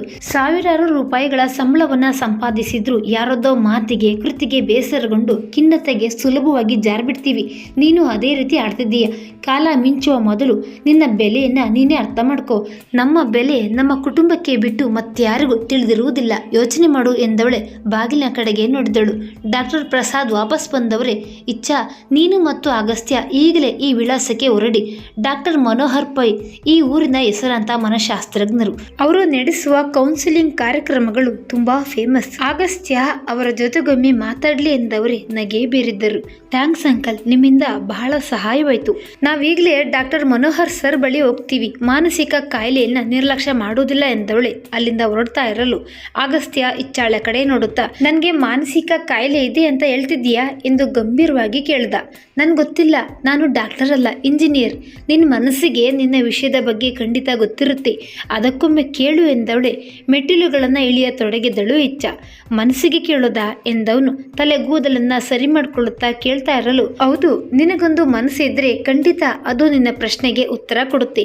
ನಿನಗೆ ಮನಸ್ಸಿದೆಯೋ ಇಲ್ವೋ ಅದರ ಬಗ್ಗೆ ಮೊದಲು ನೀನು ಯೋಚನೆ ಮಾಡು ಎಂದು ಹೇಳುತ್ತಾ ನಗೆ ಬೀರಿದವಳೆ ಸ್ಕೂಟಿಯನ್ನು ಏರಿ ಹೆಲ್ಮೆಟ್ ಅನ್ನ ಧರಿಸಿದಳು. ಅಲ್ಲೋಡು ಎಂದು ಐಸ್ ಕ್ರೀಮ್ ಪಾರ್ಲರ್ ಕಡೆಗೆ ತೋರಿಸಿದಳು ಇಚ್ಛೆ. ಅಗಸ್ತ್ಯ ಅವಳು ತೋರಿಸಿದ ದಿಕ್ಕಿಗೆ ನೋಡಿದನು. ಪುಟ್ಟ ಮಗುವೊಂದು ತನ್ನ ತಾಯಿಯ ಕೈಯಿಂದ ಐಸ್ ಕ್ರೀಮ್ ಕಡ್ಡಿಯನ್ನ ತೆಗೆದುಕೊಳ್ಳಲು ಪ್ರಯತ್ನ ಮಾಡ್ತಿತ್ತು. ಆ ಮಗುವಿನೊಳಗೆ ಇರುವ ಇಚ್ಛೆಯನ್ನ ಗಮನಿಸು. ಐಸ್ ಕ್ರೀಮ್ ಕಡ್ಡಿಯನ್ನ ಹಿಡಿದುಕೊಂಡು ತಿನ್ಬೇಕೆಂಬ ಹಂಬಲ ಅದರ ಕಣ್ಣೊಳಗೆ ಕಾಣಿಸ್ತಿದೆ. ನಾವು ಚಿಕ್ಕವರಿದ್ದಾಗ ಆ ಮಗುವಿನ ರೀತಿಯೇ ಮಾಡ್ತಿದ್ವಿ ತಾನೆ. ದೊಡ್ಡವರಾಗ್ತಿದ್ದಂತೆ ಕೋಪ, ದ್ವೇಷ, ಹೊಟ್ಟೆ ಕಿಚ್ಚು, ಅಸುರಕ್ಷತಾ ಮನೋಭಾವ ನಮ್ಮೊಳಗೆ ನಮಗೆ ಗೊತ್ತಿಲ್ಲದಂತೆ ಬೆಳೆಯತೊಡಗಿದೆ. ಈ ಅವಗುಣಗಳಿಂದಲೇ ನಮ್ಮೊಳಗಿರುವ ಮಾನವೀಯತೆ ದಿನದಿಂದ ದಿನಕ್ಕೆ ಕುಸಿದು ಹೋಗ್ತಿದೆ. ಇದಕ್ಕೆಲ್ಲ ಕಾರಣ ನಮ್ಮ ಮನಸ್ಸೇ ಅಗಸ್ತ್ಯ. ನಮ್ಮ ಮನಸ್ಸು ನಕಾರಾತ್ಮಕ ಶಕ್ತಿಗಳನ್ನು ಸ್ವೀಕರಿಸುವಷ್ಟು ಸುಲಭವಾಗಿ ಸಕಾರಾತ್ಮಕ ಶಕ್ತಿಯನ್ನು ಸ್ವೀಕರಿಸುವುದಿಲ್ಲ. ಇನ್ನೊಬ್ಬರ ಕುಹಕ, ವ್ಯಂಗ್ಯ, ಕುತಂತ್ರಕ್ಕೆ ಪ್ರತಿಕ್ರಿಯೆ ನೀಡುವಷ್ಟು ಸುಲಭವಾಗಿ ಧ್ಯಾನ, ಯೋಗ, ಮಾನಸಿಕ ಆರೋಗ್ಯದ ಕಡೆಗೆ ಗಮನ ಕೊಡೋದಿಲ್ಲ. ಇದರ ಬಗ್ಗೆ ಒಮ್ಮೆ ಯೋಚಿಸು ಎಂದವಳೆ ಗಾಡಿಯನ್ನು ಸ್ಟಾರ್ಟ್ ಮಾಡಿಕೊಂಡು ಹೊರಟೋದಳು ಇಚ್ಛ. ಈ ಪ್ರಪಂಚದಲ್ಲಿ ನಮ್ಮೆಲ್ಲರ ಇಚ್ಛಾಶಕ್ತಿಗಿಂತ ದೊಡ್ಡ ಶಕ್ತಿ ಮತ್ತೊಂದಿಲ್ಲ. ಎಷ್ಟೇ ಕೆಟ್ಟ ಸಂದರ್ಭಗಳು ಬಂದರೂ ಅದನ್ನು ಎದುರಿಸುವ ಇಚ್ಛೆ ನಮ್ಮ ಆತ್ಮದೊಳಗೆ ಮೂಡಿದರೆ ನಮ್ಮನ್ನು ಯಾರಿಂದಲೂ ಸೋಲಿಸಲು ಸಾಧ್ಯವಿಲ್ಲ. ಖುದ್ದು ನಮ್ಮಿಂದಲೂ ನಮ್ಮ ಇಚ್ಛಾಶಕ್ತಿಯನ್ನು ಕೆಡವಲು ಸಾಧ್ಯವಿಲ್ಲ. ಅಗಸ್ತ್ಯ, ನಿನ್ನ ಮನಸ್ಸು ತನ್ನ ಬದುಕುವ ಇಚ್ಛೆಯನ್ನು ಪ್ರಕಟಿಸುವ ತನಕ ಈ ನಿನ್ನ ಸ್ನೇಹಿತೆ ಇಚ್ಛೆ ನಿನಗೆ ಶಕ್ತಿಯಾಗಿ ನಿಲ್ಲುತ್ತಾಳೆ ಎಂದುಕೊಳ್ಳುತ್ತಾ ಸಿಗ್ನಲ್ ಬಳಿ ಗಾಡಿಗೆ ಬ್ರೇಕ್ ಹಾಕಿದಳು ಹುಡುಗಿ. ಅಗಸ್ತ್ಯ ಗಾಡಿಯನ್ನು ಶುರು ಮಾಡ್ತಿರಲು ಅವನ ಬಳಿ ಭಿಕ್ಷೆ ಬೇಡುವ ಹೆಂಗಸೊಬ್ಬಳು ಬಂದಳು. ಕೈಯಲ್ಲೊಂದು ಮಗು ಇತ್ತು. 2 ದಿನಗಳಿಂದ ಮಗು ಹೊಸ್ತಿದೆ ಅಣ್ಣ ಎಂದವಳು ಹೇಳ್ತಾ ಇರಲು ಅವನ ಮನಸ್ಸು ಒಂದು ಕ್ಷಣಕ್ಕೆ ವಿಚಲಿತವಾಯಿತು. ಅಲ್ಲೇ ಇದ್ದ ವಂದನಾ ಬೇಕರಿಯಲ್ಲಿ ಆ ತಾಯಿ ಮತ್ತು ಮಗುವಿಗೆ ತಿನ್ನಲು ತಿಂಡಿಯನ್ನು ಕೊಡಿಸಿದವನೇ ಅಲ್ಲಿಂದ ಹೊರಟನು ಅಗಸ್ತ್ಯ. ಆ ಮಹಿಳೆಯ ಬಳಿ ಉಟ್ಟುಕೊಳ್ಳಲು ಸರಿಯಾದ ಬಟ್ಟೆ ಇಲ್ಲ, ಆದರೆ ಅವಳ ಕಣ್ಣುಗಳಲ್ಲಿ ಬದುಕುವ ಇಚ್ಛೆ ಇತ್ತು. ಇದೆಂತಹ ವಿಚಿತ್ರ ಪ್ರಪಂಚ ಎಂದವನು ಯೋಚನೆ ಮಾಡುತ್ತಾ ತನ್ನ ಬಗ್ಗೆ ಯೋಚಿಸತೊಡಗಿದನು. ಇಚ್ಛೆ ಹೇಳುತ್ತಿದ್ದ ಮಾತುಗಳು ಸ್ವಲ್ಪವಾಗಿ ಅರ್ಥವಾಗತೊಡಗಿತು. ತಕ್ಷಣ ಅಲ್ಲಿಂದ ಹೊರಟನು. ಡಾಕ್ಟರ್ ಮನೋಹರ್ ಪೈ ಮುಂದೆ ಇಚ್ಛಾ ಮತ್ತು ಅಗಸ್ತ್ಯ ಇಬ್ಬರು ಕುಳಿತಿದ್ದರು. ಡಾಕ್ಟರ್ ಮುಖದಲ್ಲೊಂದು ಮಂದಹಾಸದ ನಗು ತುಂಬಿತ್ತು. ಡಾಕ್ಟರ್ ಪ್ರಸಾದ್ ಎಲ್ಲ ವಿಷಯವನ್ನು ಸಂಕ್ಷಿಪ್ತವಾಗಿ ತಿಳಿಸಿದ್ದಾರೆ ಎಂದವರೇ ಅಗಸ್ತ್ಯನ ಕಡೆಗೆ ನೋಡಿದ್ರು. ನಿಮ್ಮ ವಯಸ್ಸಿನಲ್ಲಿ ಆಕರ್ಷಣೆ, ಪ್ರೀತಿ ಎಲ್ಲ ಸಹಜ, ಆದರೆ ಅದನ್ನು ನಿಭಾಯಿಸೋದಿದೆಯಲ್ಲ ಅದು ಸ್ವಲ್ಪ ಕಷ್ಟ. ಮನಸ್ಸು ಕುಗ್ಗಿದಾಗ ಕೆಟ್ಟ ಯೋಚನೆಗಳ ಕಡೆಗೆ ಹರಿದಾಡುವುದು ಸಾಮಾನ್ಯ. ಹಾಗಾಗಿ ನೀವು ನಂಗೇನೋ ದೊಡ್ಡ ಕಾಯಿಲೆ ಆಗ್ಬಿಟ್ಟಿದೆ ಎಂದು ಯೋಚಿಸುವ ಅಗತ್ಯವಿಲ್ಲ ಎಂದವರೇ ಇಚ್ಛಾ ಕಡೆಗೆ ನೋಡಿದ್ರು. ನೀವು ಆಗ್ಲಿಂದ ಯಾವುದೋ ವಿಷಯದ ಬಗ್ಗೆ ಚಿಂತಿಸ್ತಾ ಇದ್ದೀರೆಂದು ಕಾಣಿಸುತ್ತದೆ ಎಂದವರ ಮಾತಿಗೆ, ಅಂಕಲ್, ನನಗೆ 2 ದಿನದಿಂದ ಒಂದು ಪ್ರಶ್ನೆ ಕಾಡುತ್ತಿದೆ, ಕೇಳ ಎಂದವಳ ಕಣ್ಣುಗಳಲ್ಲಿ ಕುತೂಹಲವನ್ನು ಕಂಡರು ಡಾಕ್ಟರ್ ಪೈ. ಕೇಳಿ ಅಂದರು. ಅಂಕಲ್, ನಾನು ಇಂಜಿನಿಯರಿಂಗ್ಗೆ ಸೇರಿದ ನಂತರ ತುಂಬ ಜನರ ಆತ್ಮಹತ್ಯೆಯ ಬಗ್ಗೆ ಕೇಳಿದ್ದೇನೆ. ನಮ್ಮ ಸೀನಿಯರ್ಗಳಲ್ಲೇ ಒಬ್ಬಳು ಕಳೆದ ತಿಂಗಳು ಆತ್ಮಹತ್ಯೆ ಮಾಡಿಕೊಂಡು ತೀರಿ ಹೋದಳು. ನಮ್ಮ ಜನ್ರೇಷನ್ಗೆ ಆತ್ಮಹತ್ಯೆ ಎಲ್ಲ ಸಮಸ್ಯೆಗಳಿಗೂ ಪರಿಹಾರ ಅಂತ ಯಾಕೆ ಅನ್ನಿಸ್ತಿದೆ ಎಂದವಳು ಕೇಳುತ್ತಾ ಅಗಸ್ತ್ಯನ ಕಡೆಗೆ ನೋಡ್ತಾ ಇರಲು ಅವನು ಅವಳ ಕಡೆಗೆ ಶೂನ್ಯ ನೋಟ ಬೀರಿದನು. ವ್ಯಾಯಾಮದ ಅಭಾವ ಎಂದು ಒಂದೇ ಪದದಲ್ಲಿ ಹೇಳಿ ಮುಗಿಸಿದ್ರು ಡಾಕ್ಟರ್. ಅಂಕಲ್, ನಾನು ವ್ಯಾಯಾಮನೇ ಮಾಡಲ್ಲ, ಪ್ರತಿದಿನ ಕಾಲೇಜಿಗೆ ಹೋಗಿ ಬರೋದರಲ್ಲೇ ಸುಸ್ತಾಗಿ ಹೋಗ್ತೀನಿ ಎಂದವಳೆ ಹಿಂದಿನ ದಿನ ಅಜ್ಜಿಯ ಕೈಯಲ್ಲಿ ಬೆಳಗ್ಗೆ ಬಯಸ್ಕೊಂಡಿದ್ದರ ಬಗ್ಗೆ ನೆನಪಿಸಿಕೊಂಡಳು ಇಚ್ಛಾ. ನಾನು ಹೇಳ್ತಾ ಇರೋದು ದೈಹಿಕ ವ್ಯಾಯಾಮದ ಬಗ್ಗೆ ಅಲ್ಲ, ಮಾನಸಿಕ ವ್ಯಾಯಾಮದ ಬಗ್ಗೆ ಹೇಳ್ತಾ ಇರುವುದು. ನಾವು ಹೊರಗಿನ ಪದಾರ್ಥಗಳನ್ನು ತಿಂತೀವಿ, ಅದರ ಜೊತೆಗೆ ವ್ಯಾಯಾಮ ಕೂಡ ಮಾಡ್ತೀವಿ. ಅದೇ ರೀತಿ ನಮ್ಮ ಮನಸ್ಸು ಪ್ರತಿದಿನ ಸಾವಿರಾರು ವಿಷಯಗಳನ್ನು ತುಂಬಿಕೊಳ್ಳಲು ಯಶಸ್ವಿಯಾಗಿರುತ್ತದೆ. ಅದರಲ್ಲಿ ಬೇಕಾಗಿರುವ ವಿಷಯಗಳಿಗಿಂತ ಬೇಡದೇ ಇರುವ ವಿಷಯಗಳೇ ಹೆಚ್ಚು ತುಂಬಿರುತ್ತವೆ. ಅದನ್ನು ಅರಗಿಸಿಕೊಳ್ಳಲು ನಾವು ಮಾನಸಿಕವಾಗಿ ವ್ಯಾಯಾಮ ಮಾಡಲೇಬೇಕಾಗುತ್ತದೆ.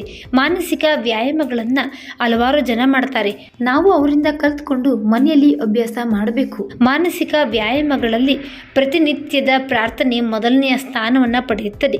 ಪ್ರತಿದಿನ ಬೆಳಗ್ಗೆ ಬೇಗ ಎದ್ದು ಸ್ನಾನ ಮಾಡಿ ಪ್ರಾರ್ಥನೆ ಮಾಡೋನಿಗೆ ಹೊರಗಿನ ಕಲ್ಮಶ ವಿಷಯಗಳು ಹೆಚ್ಚಾಗಿ ಬಾಧಿಸೋದಿಲ್ಲ. 2ನೇ ಸ್ಥಾನ ಉತ್ತಮ ಆಹಾರ ಪದ್ಧತಿ. 3ನೇ ಸ್ಥಾನ ಯೋಗ ಮತ್ತು ಧ್ಯಾನ. ಯೋಗ ಮತ್ತು ಧ್ಯಾನಗಳು 1ನೇ ಸ್ಥಾನಕ್ಕೆ ಬಂದರೂ ಹಲವಾರು ಜನರ ಬಳಿ ಸಮಯದ ಅಭಾವವಿರುವುದರಿಂದ ಅದನ್ನು ಕೊನೆಯ ಸ್ಥಾನಕ್ಕೆ ಸೇರಿಸಿದ್ದೀನಿ. ಈ ವಿಚಾರಗಳನ್ನು ಹಲವಾರು ಜನ ಹೇಳ್ತಾರೆ, ಆದರೆ ಇದನ್ನು ನಮ್ಮ ದೈನಂದಿನ ಚಟುವಟಿಕೆಗಳಲ್ಲಿ ಅಳವಡಿಸಿಕೊಂಡು ಮುಂದಕ್ಕೆ ಸಾಗುವುದೇ ನಿಜವಾದ ಚಾಲೆಂಜ್. ನೀವಿಬ್ಬರು ಕಾಲೇಜಿಗೆ ಹೋಗುವ ಮಕ್ಕಳು, ಬೆಳಗ್ಗೆ ತರಗತಿಗಳನ್ನು ಇಟ್ಕೊಂಡಿರ್ತಾರೆ. ಇಂತಹ ಸಮಯದಲ್ಲಿ ನೀವು ಯೋಗ ಧ್ಯಾನ ಮಾಡಲು ಸಾಧ್ಯವಾಗುವುದಿಲ್ಲ. ಆದರೆ ಒಂದು ಪುಟ್ಟ ಪ್ರಾರ್ಥನೆ ಮಾಡಿ ನಂತರ ಮನೆ ಬಿಡ್ಬೋದಲ್ವಾ? ತಿಂಡಿಯನ್ನು ಬೇಗನೆ ತಿನ್ನುವುದರಿಂದ ದೇಹಕ್ಕೆ ಯಾವುದೇ ಪ್ರಯೋಜನವಿಲ್ಲ. ತಿಂಡಿಯನ್ನು ಶಾಂತ ಮನಸ್ಸಿನಿಂದ ತಿಂದು ಹೊರಡಿ. ಅಲ್ಲಿಗೆ ನಿಮ್ಮ 2 ವ್ಯಾಯಾಮಗಳು ದೈನಂದಿನ ಚಟುವಟಿಕೆಗಳಲ್ಲಿ ಸೇರಿಕೊಂಡಂತಾಗುತ್ತದೆ ಎಂದವರು ಹೇಳ್ತಾ ಇರಲು, ಅದೆಲ್ಲ ಸರಿ ಅಂಕಲ್, ಆದರೆ ನೀವು ನನ್ನ ಪ್ರಶ್ನೆಗೆ ಉತ್ತರಿಸಲಿಲ್ವಲ್ಲ ಎಂದವಳ ಕಡೆ ನೋಡುತ್ತಾ ನಗೆ ಬೀರಿದವರೇ, ಉತ್ತಮ ಜೀವನ ಪದ್ಧತಿ ಉತ್ತಮ ಮಾನಸಿಕ ಆರೋಗ್ಯದ ಬೆನ್ನೆಲುಬು. ಎಷ್ಟೋ ಗಂಟೆಗೆ ಏಳೋದು, ಎಷ್ಟೋ ಗಂಟೆಗೆ ಮಲಗೋದು, ಒಮ್ಮೆ ಅತಿರಸವನ್ನು ಸೇವಿಸುವುದು, ಮತ್ತೊಮ್ಮೆ ಏನನ್ನೂ ಸೇವಿಸದೇ ಇರೋದು ನಮ್ಮ ದೇಹದೊಳಗೆ ಹಾರ್ಮೋನಲ್ ಇಂಬ್ಯಾಲೆನ್ಸ್ ಕ್ರಿಯೇಟ್ ಆಗುತ್ತದೆ. ಅದರಿಂದ ನಮ್ಮ ದೇಹದ ಶಕ್ತಿ ಕುಂದಲು ಶುರುವಾಗುತ್ತದೆ. ಇದರಿಂದ ದೇಹಕ್ಕೂ ಮನಸ್ಸಿಗೂ ಸಂಘರ್ಷ ಉಂಟಾಗುತ್ತದೆ. ಇಡೀ ಪ್ರಪಂಚದ ಭಾರವೆಲ್ಲ ನಮ್ಮ ತಲೆಯ ಮೇಲೆಯೇ ಇದೆಯೇನೋ ಎಂಬ ಭಾವನೆ ಮನದೊಳಗೆ ಮೂಡುತ್ತದೆ. ಒಂದು ಚಿಕ್ಕ ಭಾವನೆ ಆತ್ಮಹತ್ಯೆಯಂತಹ ಕೃತ್ಯದ ಕಡೆ ಪ್ರಚೋದನೆಯನ್ನು ಉಂಟು ಮಾಡುತ್ತದೆ. ಮನಸ್ಸು ಒಂದು ಹಂತವನ್ನು ದಾಟುತ್ತಿದ್ದಂತೆ ಈ ರೀತಿಯ ಪ್ರಚೋದನೆಗಳು ಕಾರ್ಯರೂಪಕ್ಕೆ ಬರುತ್ತದೆ. ಆತ್ಮಹತ್ಯೆ ಯಾವ ಸಮಸ್ಯೆಗೂ ಪರಿಹಾರವಲ್ಲವೆಂದು ಆ ವ್ಯಕ್ತಿಯ ಅಂತರಾತ್ಮಕ್ಕೆ ತಿಳಿದಿದ್ರೂ ಆ ವ್ಯಕ್ತಿಗೆ ತಕ್ಷಣ ಸ್ವಾತಂತ್ರ್ಯ ಬೇಕಾಗಿರುತ್ತದೆ. ಸಮಸ್ಯೆಗಳಿಂದ ಸ್ವಾತಂತ್ರ್ಯವನ್ನು ಪಡೆಯಲು ತನ್ನ ಮೆದುಳಿನ ಕೀಲಿ ಕೈಯನ್ನ ಮನಸ್ಸಿನ ಕೈಗೆ ಹಸ್ತಾಂತರಿಸಿಬಿಡ್ತಾನೆ. ಆ ವ್ಯಕ್ತಿಯ ಸಾವಿಗೆ ಹೊರಗಿನವರು ಯಾರೂ ಹೊಣೆಯಾಗುವುದಿಲ್ಲ. ಕಾರಣ ಅವನ ಮನಸ್ಸೇ ಅವನನ್ನು ಇಂತಹ ಕೆಟ್ಟ ಕೆಲಸಕ್ಕೆ ಪ್ರೇರೇಪಿಸುತ್ತದೆ. ನಮ್ಮೊಳಗಿನ ಅಂತರಾತ್ಮವನ್ನು ಶುಚಿಯಾಗಿಟ್ಕೊಂಡ್ರೆ ಯಾರ ಮಾತುಗಳು ನಮ್ಮ ಮನಸ್ಸನ್ನು ನಾಟುವುದಿಲ್ಲ. ಅದೇ ನಾವು ನಮ್ಮ ಅಂತರಾತ್ಮದ ಕೀಲಿ ಕೈಯನ್ನು ಹೊರಗಿನವರ ಕೈಗೆ ಕೊಟ್ಬಿಟ್ರೆ ಅವರು ನಮ್ಮ ಸ್ಮೃತಿಯನ್ನು ನಾಶ ಮಾಡುವುದರಲ್ಲಿ ಯಶಸ್ವಿಯಾಗಿ ಬಿಡ್ತಾರೆ ಎಂದವರು ಅಗಸ್ತ್ಯನ ಕಡೆಗೆ ನೋಡ್ತಾ ಇರಲು ಅವನು ಗೊಂದಲದಲ್ಲಿ ಬಿದ್ದಂತೆ ಕಾಣಿಸ್ತು. ಇಚ್ಛಾ ನಗುತ್ತಾ, ನನಗೆ ಇವುಗಳ ರಾಮಾಯಣವೇ ಬೇಡ ಅಂತ ಯಾರನ್ನೂ ಪ್ರೀತಿ ಮಾಡಲು ಹೋಗಿಲ್ಲ ಅಂಕಲ್. ನನ್ನನ್ನು ಪ್ರೀತಿಸೋರನ್ನ ಪ್ರೀತಿಸ್ತೀನಿ, ನನ್ನ ದ್ವೇಷ ಮಾಡೋರನ್ನ ನೋಡಿದ್ರೂ ನೋಡದಂತೆ ಇದ್ಬಿಡ್ತೀನಿ. ಯಾಕೆ ಹೇಳಿ? ನಮ್ಮನ್ನು ದ್ವೇಷಿಸುವ ಕೈಗಳ ಕುತಂತ್ರಕ್ಕಿಂತ ನಮ್ಮನ್ನು ಪ್ರೀತಿಸುವ ಕೈಗಳ ಆಶೀರ್ವಾದವೇ ಮಿಗಿಲು. ಅದನ್ನು ನಾವು ಯಾವತ್ತೂ ಮರಿಬಾರ್ದು.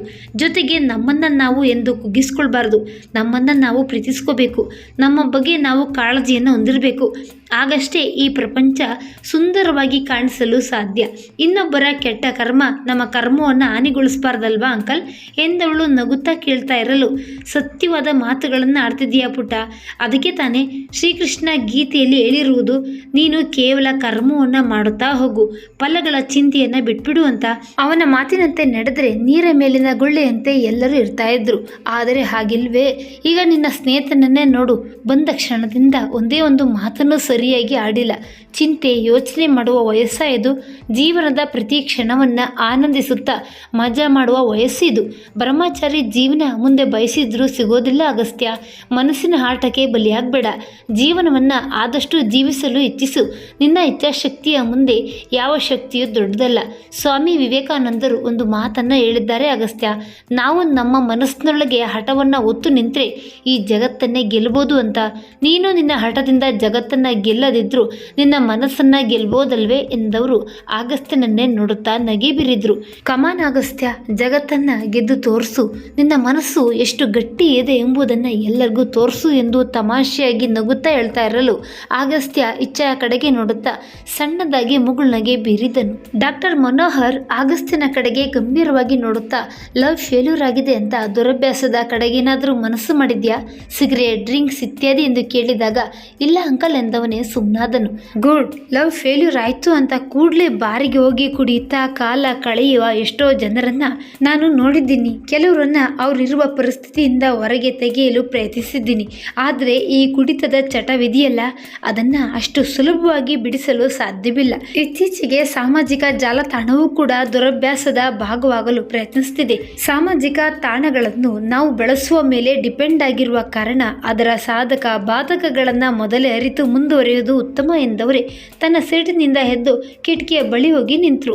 ಅಗಸ್ತ್ಯ ಮತ್ತು ಇಚ್ಛಾ ತಕ್ಷಣ ಎದ್ದು ನಿಂತರು. ಪ್ಲೀಸ್ ಸಿಟ್ ಡೌನ್ ಎಂದವರೇ ಕರ್ಚೀಫ್ನಿಂದ ತಮ್ಮ ಕಣ್ಣಂಚನ್ನು ಒರೆಸಿಕೊಂಡ್ರು. ಅಗಸ್ತ್ಯ, ಆತ್ಮಹತ್ಯೆಯಿಂದ ಸತ್ತ ವ್ಯಕ್ತಿ ಏನು ಸ್ವಾತಂತ್ರ್ಯ ಪಡೆದ್ಬಿಡ್ಬೋದು, ಆದರೆ ಆ ವ್ಯಕ್ತಿಯ ಪ್ರಪಂಚದಲ್ಲಿ ಇರ್ತಾರಲ್ಲ ಅವರು ಶಾಶ್ವತವಾಗಿ ತಮ್ಮ ಮನಸ್ಸೆಂಬ ಜೈಲಿನೊಳಗೆ ಕೈದಿಯಾಗ್ಬಿಡ್ತಾರೆ.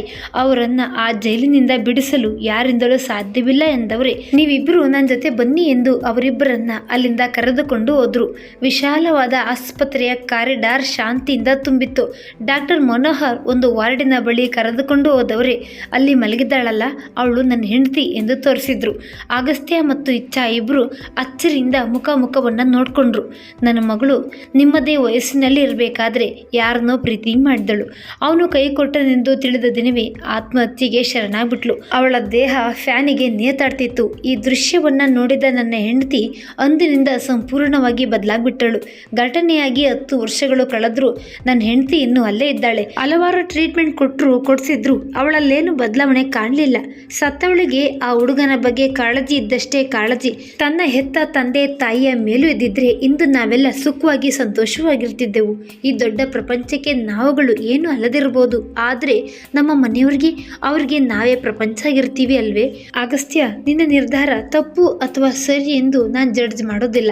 ಆದರೆ ಆತ್ಮಹತ್ಯೆಯಿಂದಾಗುವ ಸರಣಿ ಅನಾಹುತಗಳ ಬಗ್ಗೆ ನಿನಗೆ ಮನವರಿಕೆ ಮಾಡುವ ಪ್ರಯತ್ನ ಮಾಡ್ತಿದ್ದೀನಿ ಎಂದವರು 7 ವರ್ಷದಲ್ಲಿ ಸಮಯದಲ್ಲಿ ಆಕೆಗೆ ಎಚ್ಚರವಾಯಿತು. ಇದ್ದಕ್ಕಿದ್ದಂತೆ ಮಾನಸ ಎಲ್ಲಿದ್ದೀಯಾ? ಬೇಗ ಬಾ, ನಿನಗೋಸ್ಕರ ಸಿಹಿ ತಿಂಡಿಯನ್ನ ಮಾಡಿಟ್ಟಿದ್ದೀನಿ, ಬೇಗ ಬಾ ಎಂದವರು ಜೋರಾಗಿ ಕಿರ್ಚುತ್ತಿರಲು ಸಿಸ್ಟರ್ ಬಂದು ಅವರನ್ನ ಗಟ್ಟಿಯಾಗಿ ಹಿಡಿದುಕೊಂಡ್ರು.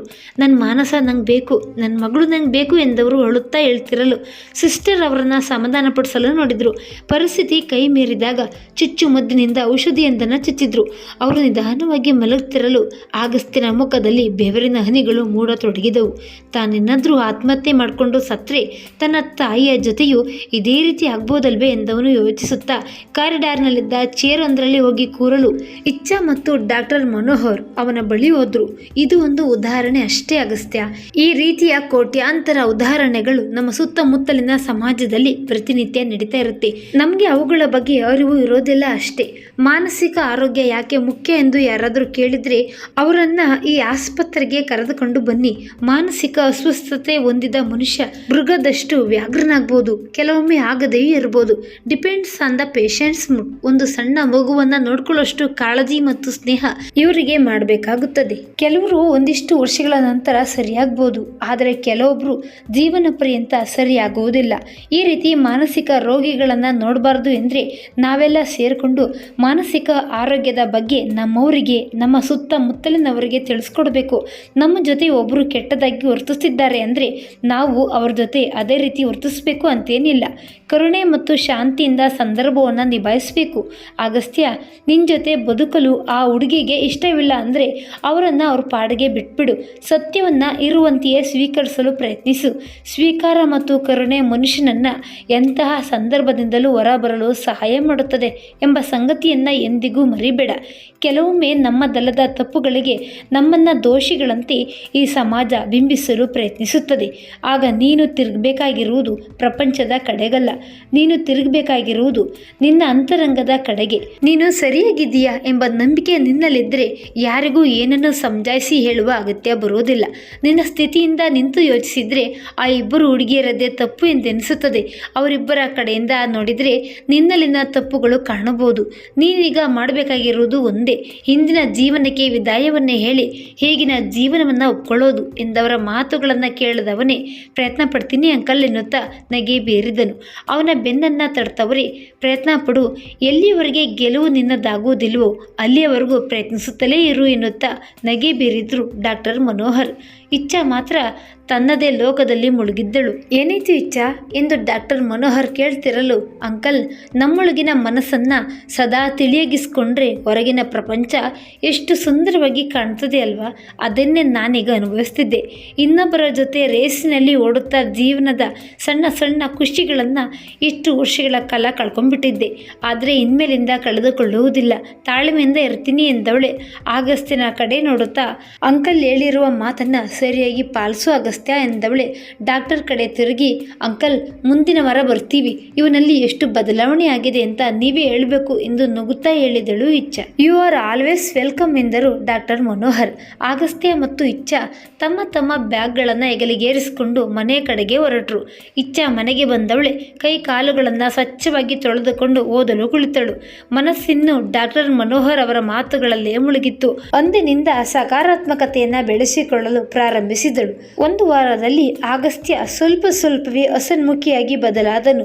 ತನ್ನ ದೈನಂದಿನ ಚಟುವಟಿಕೆಗಳಲ್ಲಿ ಬದಲಾವಣೆಯನ್ನು ತಂದುಕೊಂಡನು. ಬೆಳಗ್ಗೆ ಒಂದು ಚಿಕ್ಕ ಪ್ರಾರ್ಥನಾ ಶ್ಲೋಕದಿಂದ ದಿನವನ್ನು ಪ್ರಾರಂಭಿಸ್ತಾ ಇದ್ದ. ಕಾಲೇಜಿನಲ್ಲಿ ಪಾಠಗಳ ಕಡೆ ಗಮನ ಕೊಡತೊಡಗಿದ್ದನು. ದೀಪ್ತಿಯ ನೆನಪು ಬಂದಾಗಲೆಲ್ಲ ರೋಬೋಟ್ ಕಾರನ್ನು ಮಾಡುತ್ತಾ ಕುಳಿತುಕೊಳ್ತಾ ಇದ್ದನು. ಸತ್ಯವನ್ನ ನಿಧಾನವಾಗಿ ಸ್ವೀಕರಿಸತೊಡಗಿದನು. ಆತ್ಮಹತ್ಯೆಯ ಬಗ್ಗೆ ಯೋಚಿಸುವುದನ್ನು ಭಾಗಶಃ ನಿಲ್ಲಿಸಿದನು. ವಾರಗಳ ನಂತರ ಇಚ್ಛಾ ಮತ್ತು ಆಗಸ್ತ್ಯ ಡಾಕ್ಟರ್ ಮನೋಹರ್ ಬಳಿ ಬಂದರು. ಡಾಕ್ಟರ್ ಅವನ ಕಡೆಗೊಮ್ಮೆ ನೋಡಲು ಆಗಸ್ತ್ಯ ನಗೆ ಬೀರಿದನು. ಹೌ ಆರ್ ಯು ಫೀಲಿಂಗ್ ನಾವು? ಮೊದಲಿನ ಸ್ಥಿತಿಗೂ ಈಗಿನ ಸ್ಥಿತಿಗೂ ಏನಾದರೂ ಬದಲಾವಣೆ ಆಗಿದೆ ಅಂತ ನಿನಗನ್ನಿಸ್ತಿದ್ಯಾ ಎಂದವರು ಕೇಳಿದಾಗ, ಬದಲಾವಣೆ ಆಗಿದೆ ಅಂಕಲ್. ಮೊದಲೆಲ್ಲ ರಾತ್ರಿ ಹೊತ್ತು ನಿದ್ರೆನೇ ಬರ್ತಿರ್ಲಿಲ್ಲ. ಅಕಸ್ಮಾತ್ ನಿದ್ರೆ ಬಂದರೆ ಹೇಳಬೇಕು ಅಂತ ಅನ್ನಿಸ್ತಲೇ ಇರಲಿಲ್ಲ. ಒಂದು ರೀತಿಯ ಖಾಲಿ ಭಾವನೆ ನನ್ನೊಳಗೆ ಆವರಿಸಿತ್ತು. ಆದರೆ ಈಗ ಬೆಳಗ್ಗೆ ಬೇಗನೆ ಎದ್ದು ಅಂದಿನ ಕೆಲಸಗಳ ಬಗ್ಗೆ ಗಮನವನ್ನು ಕೊಡ್ತೀನಿ. ಕಾಲೇಜು, ಓದು, ಫ್ರೆಂಡ್ಸ್ ಜೊತೆ ಔಟಿಂಗ್ಗೆ ಹೋಗಲು ಶುರು ಶುರು ಮಾಡಿದ್ದೀನಿ. ಈಗ ಮೊದಲಿನಷ್ಟು ಒಂಟಿತನ ಖಾಲಿತನ ಫೀಲ್ ಆಗೋದಿಲ್ಲ ಎಂದವನೇ ನಗೆ ಬೀರಿದನು. ಔಟಿಂಗ್ಗೆ ಹೋಗಲು ಶುರು ಮಾಡಿದ್ದೀರಾ? ಇಂಟ್ರೆಸ್ಟಿಂಗ್. ಎಲ್ಲಿಗೆ ಹೋಗಿದ್ದೀರಿ ಎಂದು ಕೇಳಬಹುದಾ ಎಂದು ಡಾಕ್ಟರ್ ಮನೋಹರ್ ಕೇಳಿದಾಗ ಕೌಲೆ ದುರ್ಗಾ ಅಂಕಲ್ ಎಂದನು. ನೀನು ನಿನ್ನ ಜೊತೆಗೆ ಹೋಗಿದ್ಯಾ ಎಂದು ಇಚ್ಚಾಳ ಕಡೆ ತಿರುಗಿ ಕೇಳಿದಾಗ ಅಂಕಲ್, ನಮ್ಮ ಮನೆಯಲ್ಲಿ ಹುಡುಗರ ಜೊತೆ ಹಾಗೆಲ್ಲ ಹೋಗಲು ಬಿಡೋದಿಲ್ಲ. ನನಗೆ ಅವರನ್ನು ವಿರೋಧಿಸಿ ತಿರುಗಲು ಇಷ್ಟವೂ ಇಲ್ಲ. ಇಲ್ಲಿಗೆ ಬರಬೇಕಾದ್ರೂ ಹೇಳಿಯೇ ಬಂದಿದ್ದೇನೆ ಎಂದವಳೆ ನಗೆ ಬೀರಿದಾಗ ಒಬ್ಬಳೆ ಮಗಳಿರ್ಬೇಕಲ್ವಾ ಎಂದು ಕೇಳಿದ್ರು. ಹೌದು ಅಂಕಲ್ ಎಂದಳು. ನಿನಗೊಂದು ಸಲಹೆಯನ್ನ ಕೊಡ್ತೀನಿ, ಇಷ್ಟವಾದ್ರೆ ಅದರ ಬಗ್ಗೆ ಯೋಚನೆ ಮಾಡು ಎಂದ್ರು. ಹೇಳಿ ಅಂಕಲ್. ನಿನ್ನಲ್ಲಿ ಸಕಾರಾತ್ಮಕತೆ ತುಂಬಾನೇ ಇದೆ. ನಿನ್ನ ಜೊತೆ ಇರೋರನ್ನ ಸಕಾರಾತ್ಮಕವಾಗಿ ಬದಲಿಸಲು ನಿನ್ನ ಕೈಯಲ್ಲಿ ಸಾಧ್ಯವಿದೆ. ನೀನ್ಯಾಕೆ ಜನರನ್ನ ಮೋಟಿವೇಟ್ ಮಾಡಬಾರ್ದು? ಈ ಪ್ರಪಂಚದಲ್ಲಿ ಕುಗ್ಗಿಸುವ ಜನರನ್ನ ಬಹಳ ಕಂಡಿದ್ದೀನಿ. ಆದರೆ ಕುಗ್ಗಿದವರನ್ನ ಅವರ ಸ್ಥಳದಿಂದ ಎತ್ತಿ ಅವರಿಗೆ ಬದುಕಲು ಪ್ರೇರಣೆ ನೀಡುವವರನ್ನ ಬೆರಳೆಣಿಕೆ ಮಂದಿಯಲ್ಲಿ ಮಾತ್ರ ಕಂಡಿದ್ದೀನಿ. Think about this. ನಿನ್ನ ಹೆಸರಿನಂತೆ ನಿನ್ನೊಳಗಿನ ಇಚ್ಛಾಶಕ್ತಿಯಿಂದ ಸುತ್ತಮುತ್ತಲಿನ ವಾತಾವರಣವನ್ನು ಬದಲಿಸಲು ಪ್ರಯತ್ನಿಸು ಎಂದವರು ಹೇಳಿದಾಗ ಆಗಸ್ತ್ಯ ನಗೆ ಬೀರುತ್ತಾ ಇಚ್ಛಾ ಕಡೆ ನೋಡಿದನು. ಅಂಕಲ್, ಮೊದಲು ನಾನು ಈ 4 ವರ್ಷದ ಇಂಜಿನಿಯರಿಂಗನ್ನು ಮುಗಿಸ್ತೀನಿ, ತದನಂತರ ಇದರ ಬಗ್ಗೆ ಯೋಚನೆ ಮಾಡ್ತೀನಿ ಎಂದವಳೆ ನಗೆ ಬೀರಿದ್ದಳು ಹುಡುಗಿ. ಯೋಚನೆಯಿಂದಲೇ ಯೋಜನೆಗಳು ಕಾರ್ಯರೂಪಕ್ಕೆ ಬರುವುದು ಎಂದವರ ಮಾತಿಗೆ ಆಗಸ್ತ್ಯ ನಗೆ ಬೀರಿದ. ಇಬ್ಬರೂ ಅಲ್ಲಿಂದ ಹೊರಟಾಗ ಮುಂದಿನ ಭೇಟಿ ಯಾವಾಗ ಎಂದು ಕೇಳಿದ್ರು ಡಾಕ್ಟರ್. ಮುಂದಿನ ವಾರ ಎಂದವಳೆ ನಗೆ ಬೀರಿದ್ದಳು ಇಚ್ಛಾ. ಹೋಗ್ಬೇಕಾದ್ರೆ ಡಾಕ್ಟರ್ ಹೆಂಡತಿಯನ್ನ ನೋಡ್ಕೊಂಡು ಹೋಗೋದನ್ನ ಮರೆಯಲಿಲ್ಲ. ಅವರಿಗೆ ಇಚ್ಚಾಳಲ್ಲಿ ತಮ್ಮ ಮಗಳು ಕಂಡಂತಾಗಲು ಇಚ್ಚಾಳನ್ನ ತಮ್ಮ ಬಳಿಯಲ್ಲೇ ತುಂಬಾ ಹೊತ್ತು ಕೂರಿಸ್ಕೊಂಡ್ರು. ಆಂಟಿ, ಊಟ ಆಯ್ತಾ ಎಂದು ನಿಧಾನವಾಗಿ ಕೇಳಿದಾಗ ಆಂಟಿಯಲ್ಲ ಅಮ್ಮ ಅಂತ ಕರಿ ಮನಸ ಎಂದವರು ಹೇಳಿದಾಗ ಇಚ್ಛಾಗೆ ತುಸು ಗಾಬರಿ ಆಯಿತು. ಆಗಸ್ತ್ಯ ಮತ್ತು ಡಾಕ್ಟರ್ ಒಳಗಡೆ ಬಂದವರೇ, ನಿನ್ನಲ್ಲಿ ಮಾನಸಳನ್ನ ಕಾಣ್ತಿದ್ದಾಳೆ, ಸಾಧ್ಯವಾದ್ರೆ ಆಗಾಗ ಬರ್ತಿರು ಪುಟ್ಟ ಎಂದ್ರು.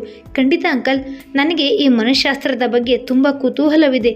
ಅದರ ಮೇಲಿನ ಕುತೂಹಲ ಮತ್ತು ಆಂಟಿ ಮೇಲಿನ ಪ್ರೀತಿಯಿಂದ ಖಂಡಿತ ಬರ್ತೀನಿ ಎಂದವಳೆ ಅಲ್ಲಿಂದ ಹೊರಟಳು. ಆಗಸ್ತ್ಯ ಅವಳನ್ನು ಹಿಂಬಾಲಿಸಿದ. ವಾರಗಳು, ತಿಂಗಳುಗಳು, ವರ್ಷಗಳು ಉರುಳಿದವು. ಆಗಸ್ತ್ಯ ಮತ್ತು ಇಚ್ಛಾ ಈಗ ಕೊನೆಯ ವರ್ಷದ ಇಂಜಿನಿಯರಿಂಗ್ ಓದ್ತಿದ್ರು. ಇಚ್ಛಾ ತನ್ನ ಜೂನಿಯರ್ಸ್ಗೆ ಸಾಧ್ಯವಾದಷ್ಟು ಧೈರ್ಯ ತುಂಬುವ ಕೆಲಸವನ್ನ ಮಾಡ್ತಾ ಇದ್ದಳು. ಕಾಲೇಜಿನ ಫೆಸ್ಟ್ ಒಂದರಲ್ಲಿ ಮೆಂಟಲ್ ಹೆಲ್ತ್ ಅವೇರ್ನೆಸ್ ಬಗ್ಗೆ ಎಲ್ಲರಲ್ಲೂ ಅರಿವನ್ನ ಮೂಡಿಸುವ ಕೆಲಸವನ್ನ ಮಾಡತೊಡಗಿದಳು. ಆಗಸ್ತ್ಯ ಮತ್ತು ಇಚ್ಛಾಳ ಬಗ್ಗೆ ಎಷ್ಟೇ ಗಾಳಿ ಮಾತುಗಳನ್ನು ಹಾಡಿದ್ರು ಅವರಿಬ್ಬರು ಯಾರ ಮಾತಿಗೂ ಕಿವಿಗೊಡ್ಲಿಲ್ಲ. ಆಗಸ್ತ್ಯ ಈಗ ಸಂಪೂರ್ಣವಾಗಿ ಬದಲಾಗಿದ್ದ. ಜೀವನವನ್ನ ಸಕಾರಾತ್ಮಕವಾಗಿ ಹೇಗೆ ತೆಗೆದುಕೊಳ್ಬೇಕೆಂದು ವರ್ಷಗಳಲ್ಲಿ ಕಲಿತಿದ್ದ. ಕಾಲೇಜಿನ ಕಾರ್ಯಕ್ರಮದಲ್ಲಿ ಮಾತನಾಡುತ್ತಿದ್ದ ಇಚ್ಛಾ ತನ್ನ ಭಾಷಣವನ್ನ ಅರ್ಧಕ್ಕೆ ನಿಲ್ಲಿಸಿ ಆಗಸ್ತ್ಯನನ್ನ ವೇದಿಕೆ ಮೇಲೆ ಕರೆದಳು. ಆಗಸ್ತ್ಯ ವೇದಿಕೆಯ ಮೇಲೆ ಹೋದವನೇ ತನ್ನ ಮಾತುಗಳನ್ನ ಆದಷ್ಟು ನೇರವಾಗಿ ಇಡತೊಡಗಿದನು. ಎಲ್ರಿಗೂ ನಮಸ್ಕಾರ ಎಂದು ಹೇಳಿದಾಗ ಇಡೀ ಕಾಲೇಜೇ ಅವನಿಗೆ ಚೀರಪ್ ಮಾಡ್ತು. ಹುಡುಗಿ ಬಿಟ್ಟೋದು, ಯಾರೋ ಏನೋ ಮಾಡಿದ್ರು, ಎಕ್ಸಾಮ್ನಲ್ಲಿ ಫೇಲ್ ಆದೆ, ಇತ್ಯಾದಿ ಕಷ್ಟಗಳು ನಮಗೆ ಈ ವಯಸ್ಸಿನಲ್ಲಿ ಎದುರಾಗೋದು ಸಹಜ. ಕಷ್ಟಗಳು ಬಂದ ಕೂಡಲೇ ಜಗತ್ತಿನಿಂದ ಪರ್ಮನೆಂಟ್ ಆಗಿ ಟಿಕೆಟ್ ತೆಗೆದುಕೊಂಡು ಬಿಡೋಣ ಅಂತ ಯೋಚನೆ ಮಾಡುವುದು ತಪ್ಪು. ಈ ಪ್ರಪಂಚದಲ್ಲಿ ಎಷ್ಟು ಸಮಸ್ಯೆಗಳಿವೆಯೋ ಅಷ್ಟು ಸಮಸ್ಯೆಗಳಿಗೆ ಪರಿಹಾರಗಳಿವೆ. ಲಾಕ್ ಮತ್ತು ಕೀ ಇದ್ದಂತೆ ಸಮಸ್ಯೆ ಎಂಬ ಲಾಕನ್ನು ಪರಿಹಾರವೆಂಬ ಕೀಯಿಂದ ತೆಗಿಲೇಬೇಕು. ಕೆಲವೊಮ್ಮೆ ಕೀ ತಕ್ಷಣ ಸಿಕ್ಬಿಡುತ್ತದೆ, ಆದರೆ ಕೆಲವೊಮ್ಮೆ ನಾವು ಆ ಕೀಗೋಸ್ಕರ ಟ್ರೆಜರ್ ಹಂಟ್ ಮಾಡಬೇಕಾಗುತ್ತದೆ. ಸಮಾಧಾನದಿಂದ ಯೋಚನೆ ಮಾಡಿ, ತಾಳ್ಮೆ ಇರಲಿ. ಯಾರೋ ಏನೋ ಮಾಡಿದ್ರು ಅಂತ ನೀವು ಅವ್ರ ಥರನೇ ಮಾಡಬೇಕು ಅಂತೇನಿಲ್ಲ. ಕಾಲೇಜಿನ 4 ಗೋಡೆಗಳನ್ನು ದಾಟುತ್ತಿದ್ದಂತೆ ಜಗತ್ತೆಂಬ ವಿಶಾಲವಾದ ಪಾಠಶಾಲೆ ತೆರೆದುಕೊಳ್ಳುತ್ತದೆ. ಆ ಪಾಠಶಾಲೆಯಲ್ಲಿ ಎಲ್ಲ ರೀತಿಯ ವಿದ್ಯಾರ್ಥಿಗಳು ಇರ್ತಾರೆ. ನಾವು ಇನ್ನೊಬ್ಬರ ಬಗ್ಗೆ ಯೋಚನೆ ಮಾಡದೆ ತಮ್ಮ ಕೆಲಸಗಳ ಕಡೆಗೆ ಮಾತ್ರ ಗಮನ ಕೊಡಬೇಕು. ಆಗಷ್ಟೇ ನಾವು ಆ ಪಾಠಶಾಲೆಯಲ್ಲಿ ಪಾಸ್ ಆಗ್ತೀವಿ. ಅವರಿವರ ಬಗ್ಗೆ ಯೋಚನೆ ಮಾಡುತ್ತಾ ನಮ್ಮ ಅಮೂಲ್ಯ ಸಮಯವನ್ನು ಹಾಳು ಮಾಡಿಕೊಂಡ್ರೆ ಅದೇ ಪಾಠಶಾಲೆಯಲ್ಲಿ ಕರ್ಮವೆಂಬ ಚಿಡಿ ಏಟು ನಮ್ಮ ಬೆನ್ನಿಗೇನೆ ಬೀಳುತ್ತದೆ. ಯಾರಿಗೆ ಉತ್ತೀರ್ಣವಾಗಬೇಕೆಂಬ ಹಂಬಲವಿರುತ್ತದೆಯೋ ಅವರು ತಮ್ಮ ಬಗ್ಗೆ ಸಂಪೂರ್ಣವಾದ ನಂಬಿಕೆಯನ್ನು ಹೊಂದಿರ್ತಾರೆ. ನಂಬಿಕೆ ಮತ್ತು ಬದುಕೆಂಬ ಇಚ್ಛಾಶಕ್ತಿಯನ್ನು ಹೊಂದಿರುವ ಮನುಷ್ಯನಿಗೆ ಸೋಲಿನ ಭಯ ಇರೋದಿಲ್ಲ. ಯಾರಿಗೆ ಇನ್ನೊಬ್ಬರಿಂದ ಸೋಲಿನ ಭಯ ಇರುವುದಿಲ್ಲವೋ ಅವರನ್ನು ಯಾರಿಂದಲೂ ಸೋಲಿಸಲು ಸಾಧ್ಯವಿಲ್ಲ. ಇಲ್ಲಿಂದ ಹೊರಗಡೆ ಹೋಗಬೇಕಾದ್ರೆ ಮನುಷ್ಯರಾಗಿ ಹೋಗಿ, ಮಾನವರಾಗಿ ಬದುಕಿ, ಮಾನವೀಯತೆ ಎಂಬ ಧರ್ಮವನ್ನು ಶ್ರದ್ಧೆಯಿಂದ ಆಚರಿಸಿ ಎಂದವನೇ ಪೊಡಿಯಂನಿಂದ ಹಿಂದಕ್ಕೆ ಸರಿಯಲು ಚಪ್ಪಾಳೆಗಳ ಸುರಿಮಳೆಯಾಯಿತು. ಚಪ್ಪಾಳೆಗಳ ಸದ್ದಿನ ನಡುವೆ ಇಚ್ಛಾಳ ಫೋನ್ ರಿಂಗಣಿಸಲು ಸೈಡಿಗೆ ಬಂದು ಕರೆಯನ್ನ ಸ್ವೀಕರಿಸಿದಳು. ಹಾಸ್ಟೆಲ್ನಲ್ಲಿ ಒಬ್ಬಳು ಹುಡುಗಿ ಬಾಗಿಲನ್ನ ತೆರೆಯುತ್ತಿಲ್ಲ ಕಣೆ, ತುಂಬಾ ಭಯವಾಗ್ತಿದೆ ಎಂಬ ಧ್ವನಿಯನ್ನ ಕೇಳುತ್ತಲೇ ಈಗಲೇ ಹೊರಟು ಬರ್ತೀನಿ ಎಂದು ಕರೆಯನ್ನ ತುಂಡರಿಸಿದಳು ಇಚ್ಛಾಳ ಎದೆ ಬಡಿತ ಜೋರಾಗಿತ್ತು. ಇಚ್ಛಾ ಕಾಲೇಜ್ ಹಾಸ್ಟೆಲ್ ಅನ್ನ ತಲುಪುವಷ್ಟರಲ್ಲಿ ಆಂಬ್ಯುಲೆನ್ಸ್ ಹೊರಗಡೆ ಬಂದು ನಿಂತಿತ್ತು. ಆ ಹುಡುಗಿ ಚಿಂತೆಯಿಂದ ಆಂಬ್ಯುಲೆನ್ಸ್ ಒಳಗೆ ಮಲಗಿಸ್ತಿರಲು ಅವಳ ಮುಖವನ್ನ ನೋಡುತ್ತಲೇ ಸ್ಮಿತಾ ಎಂದು ಜೋರಾಗಿ ಕೂಗಿದಳು. ಆಂಬ್ಯುಲೆನ್ಸ್ ಹತ್ರ ಹೋಗುತ್ತಿರಲು ಹಾಸ್ಟೆಲ್ ವಾರ್ಡನ್ ತಡೆದ್ರು. ಅವಳ ಕಂಡೀಷನ್ ತುಂಬಾ ಕ್ರಿಟಿಕಲ್ ಆಗಿದೆ. ಈ ಸಮಯದಲ್ಲಿ ನೀವ್ಯಾರು ತೊಂದರೆಯನ್ನ ತೆಗೆದುಕೊಳ್ಳೋದು ಬೇಡ ಎಂದವರೇ ಆಂಬ್ಯುಲೆನ್ಸ್ ಸೇರಿದ್ರು. ಇಚ್ಛಾ ಆಂಬ್ಯುಲೆನ್ಸ್ ಹೋದ ದಾರಿಯನ್ನೇ ನೋಡುತ್ತಾ ಅಳತೊಡಗಿದ್ದಳು. ಇಚ್ಛಾ, ಸ್ಮಿತಾಗೆ ಏನೂ ಆಗಲ್ಲ, ಡೋಂಟ್ ವರಿ ಎಂದು ಅಲ್ಲಿದ್ದವರು ಹೇಳಿದ್ರು. ಯಾರು ಎಷ್ಟೇ ಸಮಾಧಾನ ಮಾಡಿದ್ರು ಅವಳು ಸಮಾಧಾನ ಹೊಂದಲಿಲ್ಲ. ಕಾಲೇಜಿನ ಕಾರ್ಯಕ್ರಮದ ಅಭ್ಯಾಸದ ನಡುವೆ ಸ್ಮಿತಾಳ ಮಾತುಗಳನ್ನು ಸರಿಯಾಗಿ ಕೇಳಿಸ್ಕೊಳ್ಳಿಲ್ಲ ಎಂಬ ಭಾವನೆ ಅವಳೊಳಗೆ ಮೊಳಕೆ ಹೊಡೆಯಿತು. ತನ್ನ ಪ್ರಾಣ ಸ್ನೇಹಿತೆಯ ಸ್ಥಿತಿಯ ಬಗ್ಗೆ ಯೋಚನೆ ಮಾಡುತ್ತಾ ಮನೆಯನ್ನ ತಲುಪಿದಳು. ಅಜ್ಜಿ ಅಮ್ಮ ಮಾತಾಡ್ತಿದ್ರು. ಅವಳಿಗೆ ಮಾತಾಡಲು ಇಷ್ಟವಿರಲಿಲ್ಲ. ಅಳುತ್ತಾ ರೂಮನ್ನು ಸೇರಿಕೊಂಡಳು. ಡಾಕ್ಟರ್ ಮನೋಹರ್ ಹೇಳಿದ ಮಾತುಗಳು ತಲೆಯೊಳಗೆ ಬರತೊಡಗಿದ್ದವು. ಡಾಕ್ಟರ್ ಅಂಕಲ್ ಹೇಳಿದಂತೆ ಇಚ್ಛಾಶಕ್ತಿಯನ್ನು ಹೊಂದಿದ್ರೆ ಜೀವನದಲ್ಲಿ ಏನನ್ನು ಬೇಕಾದರೂ ಸಾಧನೆ ಮಾಡ್ಬೋದು. ಆ ಇಚ್ಛಾಶಕ್ತಿಯನ್ನು ಜನರ ಹೃದಯದಲ್ಲಿ ಜಾಗೃತಗೊಳಿಸುವುದೇ ನನ್ನ ಜೀವನದ ಮೂಲ ಉದ್ದೇಶವಾಗಬೇಕು. ಹೊಟ್ಟೆಪಾಡಿನ ವಿದ್ಯೆಯಿಂದ ಹಣ ದೊರಕುತ್ತದೆ. ಅದೇ 4 ಜನರಿಗೆ ಸಹಾಯವನ್ನ ಮಾಡಿದರೆ ಅವರು 40 ಜನರಿಗೆ ಸಹಾಯ ಮಾಡ್ತಾರೆ ಎಂದು ಯೋಚಿಸಿದಳು ಇಚ್ಛಾ. ಮರುದಿನ ಬೆಳಗ್ಗೆ ಸ್ಮಿತಾಳನ್ನ ನೋಡುವುದಕ್ಕೆ ಆಸ್ಪತ್ರೆಗೆ ಹೋದಳು. ಆಗಸ್ತ್ಯ ಕೂಡ ಬಂದಿದ್ದನು. ಇಬ್ಬರು ಸ್ಮಿತಾನ ಮಾತಾಡಿಸುತ್ತಿರಲು ಅವಳು ಅಳ್ತಾ ಇದ್ದಳು. ಸ್ಮಿತಾ, ಅಳೋದ್ರಿಂದ ನಿನಗಾಗ್ತಿರುವ ಸಮಸ್ಯೆಗೆ ಪರಿಹಾರ ಸಿಗುತ್ತಾ? ಈ ರೀತಿಯೆಲ್ಲ ಮಾಡಿಕೊಂಡ್ರೆ ನೋವೇ ಜಾಸ್ತಿ ಕಣೆ. ಕಷ್ಟಗಳು ಯಾರನ್ನು ಬಿಟ್ಟಿಲ್ಲ. ಪ್ರತಿ ಬಾರಿ ಕಷ್ಟ ಎದುರಾದಾಗ ಅದನ್ನು ಎದುರಿಸುವ ಹೊಸ ಉಪಾಯವನ್ನು ಹುಡುಕಬೇಕೇ ಹೊರತು ಈ ರೀತಿ ಮಾಡಿಕೊಳ್ಳಲು ಪ್ರಯತ್ನಿಸುವುದಲ್ಲ. 3 ಇಡಿಯಟ್ಸ್ ಮೂವಿ ನೋಡಿಲ್ವ ನೀನು? ಅದರಲ್ಲಿ ಅಮೀರ್ ಖಾನ್ ಏನ್ ಹೇಳ್ತಾನೆ ಹೇಳು? ಆಲ್ ಈಸ್ ವೆಲ್ ಎಂದವಳೆ ಅವಳ ಕೈಯನ್ನ ಗಟ್ಟಿಯಾಗಿ ಹಿಡಿದುಕೊಂಡಳು ಇಚ್ಛಾ. ಮನಸ್ಸಿನ ನೋವನ್ನ ಆದಷ್ಟು ಆತ್ಮೀಯರ ಬಳಿ ಹೇಳಿಕೊಳ್ಳೋದ್ರಿಂದ ಮನಸ್ಸು ಖಿನ್ನತೆಗೆ ಜಾರುವುದಿಲ್ಲ. ನೀನು ನನ್ನ ಬಳಿ ಹೇಳಲು ಪ್ರಯತ್ನಿಸ್ತಿದ್ದೆ, ಆದರೆ ನನಗದು ಅರ್ಥವಾಗಲಿಲ್ಲ. ದಯವಿಟ್ಟು ನನ್ನ ಕ್ಷಮಿಸ್ಬಿಡು. ಆಗಸ್ತ್ಯನ ಮುಖವನ್ನೊಮ್ಮೆ ನೋಡು. ಅವನ ಜೀವನದಲ್ಲೂ ಕಷ್ಟಗಳು ಎದುರಾಗಿದ್ದವು.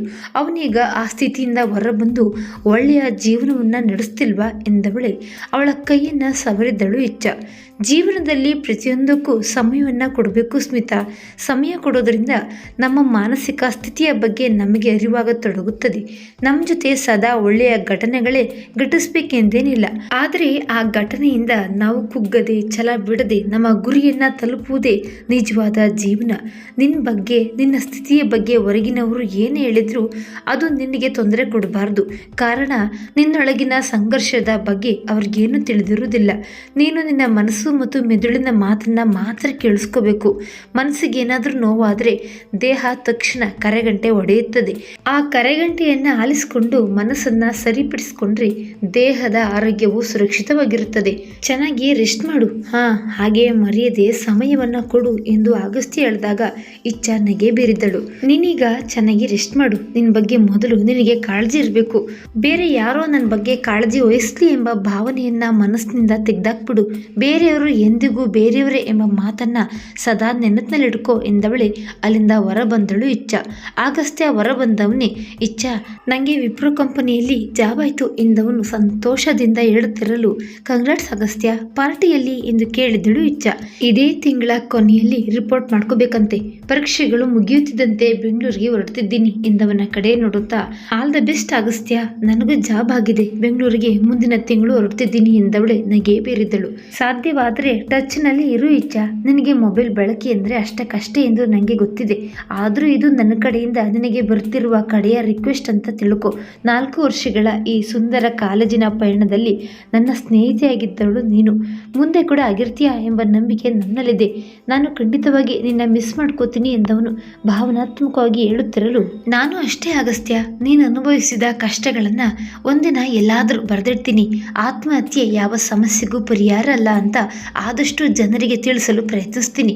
ನಮ್ಮೊಳಗಿನ ಇಚ್ಛಾಶಕ್ತಿಯನ್ನು ನಮ್ಮದೇ ಮನಸ್ಸಿನ ಮೂಲಕ ಹೇಗೆ ಜಾಗೃತಗೊಳಿಸ್ಕೊಳ್ಬೋದೆಂದು ಈ ಪ್ರಪಂಚಕ್ಕೆ ನಿನ್ನ ಪಾತ್ರದ ಮೂಲಕ ತಿಳಿಸ್ತೀನಿ.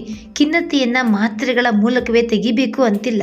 ನಮ್ಮ ಚಿತ್ತವನ್ನು ಒಳ್ಳೆಯದಕ್ಕೆ ಏಕಾಗ್ರತಗೊಳಿಸಿದರೆ ಅದಾಗಿಯೇ ಸರಿ ಹೋಗುತ್ತದೆ. ಈ ವಿಷಯಗಳ ಬಗ್ಗೆ ತಿಳಿದುಕೊಳ್ಳಲು ಮಾರ್ಗ ಹಾಕಿಕೊಂಡ ನಿನಗೆ ತುಂಬ ಥ್ಯಾಂಕ್ಸ್ ಎಂದವಳ ಕಣ್ಣುಗಳಲ್ಲಿ ನೀರು ತುಂಬಿತ್ತು. ಪ್ರಪಂಚದ ಅತ್ಯದ್ಭುತ ಸಂಬಂಧಗಳಲ್ಲಿ ಸ್ನೇಹವೂ ಒಂದು. ಇಡೀ ಕಾಲೇಜ್ ಇವರಿಬ್ಬರ ಬಗ್ಗೆ ಎಷ್ಟೇ ಗಾಳಿ ಸುದ್ದಿಯನ್ನು ಹಬ್ಬಿಸಿದ್ರೂ ಇವರು ಎಂದು ಪ್ರೇಮದ ಬಂಧನದೊಳಗೆ ಬೀಳಲಿಲ್ಲ. ಅಗಸ್ತ್ಯ ಮತ್ತು ಇಚ್ಛಾರ ಜೀವನ ಬೇರೆ ಬೇರೆ ಮಾರ್ಗಗಳನ್ನು ಹಿಡಿಯತೊಡಗಿದವು. ಅಗಸ್ತ್ಯ ತನ್ನ ಕೆಲಸದಲ್ಲಿ ನೆಮ್ಮದಿಯನ್ನು ಕಂಡುಕೊಂಡು ತನ್ನ ತಾಯಿಯನ್ನು ನೋಡಿಕೊಳ್ಳುತ್ತಾ ಸುಖವಾಗಿದ್ದನು. ಆದರೆ ಇಚ್ಛಾ ಅವಳು ಸುಮ್ಮನಾಗಲಿಲ್ಲ. ತನ್ನ ಜೀವನದಲ್ಲಿ ನಡೆದ ಘಟನೆಗಳನ್ನು ಬ್ಲಾಗಿನಲ್ಲಿ ಬರೆಯತೊಡಗಿದಳು. ತಾನು ಮಾನಸಿಕವಾಗಿ ಅನುಭವಿಸಿದ ಯಾತನೆಗಳು, ಅವುಗಳಿಂದ ಹೊರಬಂದ ರೀತಿಯನ್ನು ಬಹಳ ಸೂಕ್ಷ್ಮವಾಗಿ ಪ್ರಸ್ತುತಪಡಿಸಿದಳು. ಟೀಕೆಗಳು, ವಿಮರ್ಶೆಗಳು, ಗುಂಪುಗಳು ಅವಳಿಗೆ ವಿವಿಧ ರೀತಿಯಲ್ಲಿ ಸವಾಲುಗಳನ್ನು ಎಸೆದವು. ಅವುಗಳನ್ನೆಲ್ಲ ಎದುರಿಸುತ್ತಾ ತನಗೆ ಸರಿ ಎನಿಸಿದ್ದನ್ನು ನಿಷ್ಠೆಯಿಂದ ಮಾಡತೊಡಗಿದಳು. 1-2 ವರ್ಷಗಳಲ್ಲಿ ಇಚ್ಛಾಳ ಮದುವೆಯೂ ಆಯಿತು. ಶಕ್ತಿ ಇಚ್ಛಾಳ ಇಚ್ಛಾಶಕ್ತಿಯಾಗಿದ್ದ. ಶಕ್ತಿಯ ಜೊತೆ ಮದುವೆಯಾದ ನಂತರ ಯೂಟ್ಯೂಬ್ ವಾಹಿನಿಯೊಂದನ್ನು ಆರಂಭಿಸಿದಳು. ಆ ವಾಹಿನಿಯ ಹೆಸರೇ ಇಚ್ಛಾಶಕ್ತಿ. ಇಬ್ಬರು ತಮ್ಮ ತಮ್ಮ ವೃತ್ತಿಗಳ ಜೊತೆ ಹೊಸ ಜನರನ್ನ ಭೇಟಿಯಾಗುವ ಪ್ರವೃತ್ತಿಯನ್ನು ಬೆಳೆಸ್ಕೊಂಡ್ರು. ಹೊಸ ಜನರ ಭೇಟಿಯಿಂದ ಸಾಕಷ್ಟು ಹೊಸತನ್ನ ಕಲಿತರು. ನಮ್ಮೊಳಗಿರುವ ಶಕ್ತಿಯ ಬಗ್ಗೆ ಹಲವಾರು ತರಹ ಜನರಿಗೆ ಕನ್ನಡ ಭಾಷೆಯಲ್ಲಿ ಸರಳವಾಗಿ ಅರ್ಥೈಸತೊಡಗಿದ್ರು. ಸಮಯ ಓಡತೊಡಗಿತು. ವಿಶ್ವದಲ್ಲೆಲ್ಲ ಕೊರೋನಾ ಮಹಾಮಾರಿ ಹಬ್ಬತೊಡಗಿತು. ಸಾವಿರಾರು ಮಕ್ಕಳು ಅನಾಥರಾದ್ರು. ಸಾವಿರಾರು ಜನ ಕೆಲಸವನ್ನ ಕಳೆದುಕೊಂಡ್ರು. ತಂದೆ, ತಾಯಿ, ಅಜ್ಜ, ಅಜ್ಜಿ, ಬಂಧು ಬಾಂಧವರೆಲ್ಲ ಹೆಮ್ಮಾರಿಗೆ ತತ್ತರಿಸಿ ಹೋದ್ರು. ಹಲವಾರು ಜನ ಆತ್ಮಹತ್ಯೆ ಮಾಡಿಕೊಂಡ್ರು. ಭಯ ಎಲ್ಲೆಡೆ ಆವರಿಸತೊಡಗಿತ್ತು. ಕಾರಣದ ವೈರಾಣವೊಂದು ಇಡೀ ಪ್ರಪಂಚವನ್ನು ಹೈರಾಣಾಗಿಸಿತ್ತು. ಇಂತಹ ಸಮಯದಲ್ಲಿ ಇಚ್ಛಾಳ ಫೋನ್ಗೊಂದು ಕರೆ ಬಂದಿತ್ತು. ಹಲೋ ಎಂದು ನಿದ್ದೆಗಣ್ಣಿನಲ್ಲಿ ಹೇಳಿದಳು. ಇಚ್ಛಾ, ನಾನು ಅಗಸ್ತ್ಯ. ಬೆಂಗಳೂರಿನಲ್ಲಿ ಒಬ್ಬ ವ್ಯಕ್ತಿ ಆತ್ಮಹತ್ಯೆಗೆ ಯತ್ನಿಸಿ ಹುಚ್ಚಿನಂತಾಗಿದ್ದಾನೆ. ಅವನಿಗೆ ಎಷ್ಟು ಸಮಜಾಯಿಸಿ ಹೇಳಿದರೂ ಕೇಳ್ತಿಲ್ಲ. ಈ ಕೊರೋನಾ ವೈರಸ್ ಕಾರಣದಿಂದ ತನ್ನ ತಂದೆ, ತಾಯಿ, ಹೆಂಡತಿಯನ್ನ ಕಳೆದುಕೊಂಡಿದ್ದಾನೆ. ಸಾಧ್ಯವಾದರೆ ಇಲ್ಲಿಗೆ ಬಂದು ಇವನ ಜೊತೆಗೊಮ್ಮೆ ಮಾತಾಡಲು ಸಾಧ್ಯವೇ ಎಂದವನ ಮಾತುಗಳನ್ನು ಕೇಳುತ್ತಲೇ, ಬರ್ತೀನಿ ಅಗಸ್ತ್ಯ, ಲೊಕೇಶನ್ ಪಿನ್ ವಾಟ್ಸಪ್ ಮಾಡು ಎಂದವಳೆ ಕರೆಯನ್ನ ತುಂಡರಿಸಿ ಶಕ್ತಿ ಎಂದು ತನ್ನ ಗಂಡನನ್ನ ಎಬ್ಬಿಸಿದಳು. ಇಬ್ಬರು ಫ್ರೆಶ್ ಆಗಿ ಆ ಸ್ಥಳಕ್ಕೆ ಹೋದ್ರು. ಆ ವ್ಯಕ್ತಿ ಸಮಾಧಾನದಿಂದ ಕುಳಿತಿದ್ದನು.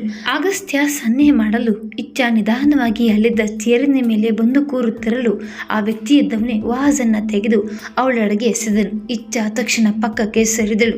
ವಾಜ್ ಹೊಡೆದು ಹೋಯಿತು.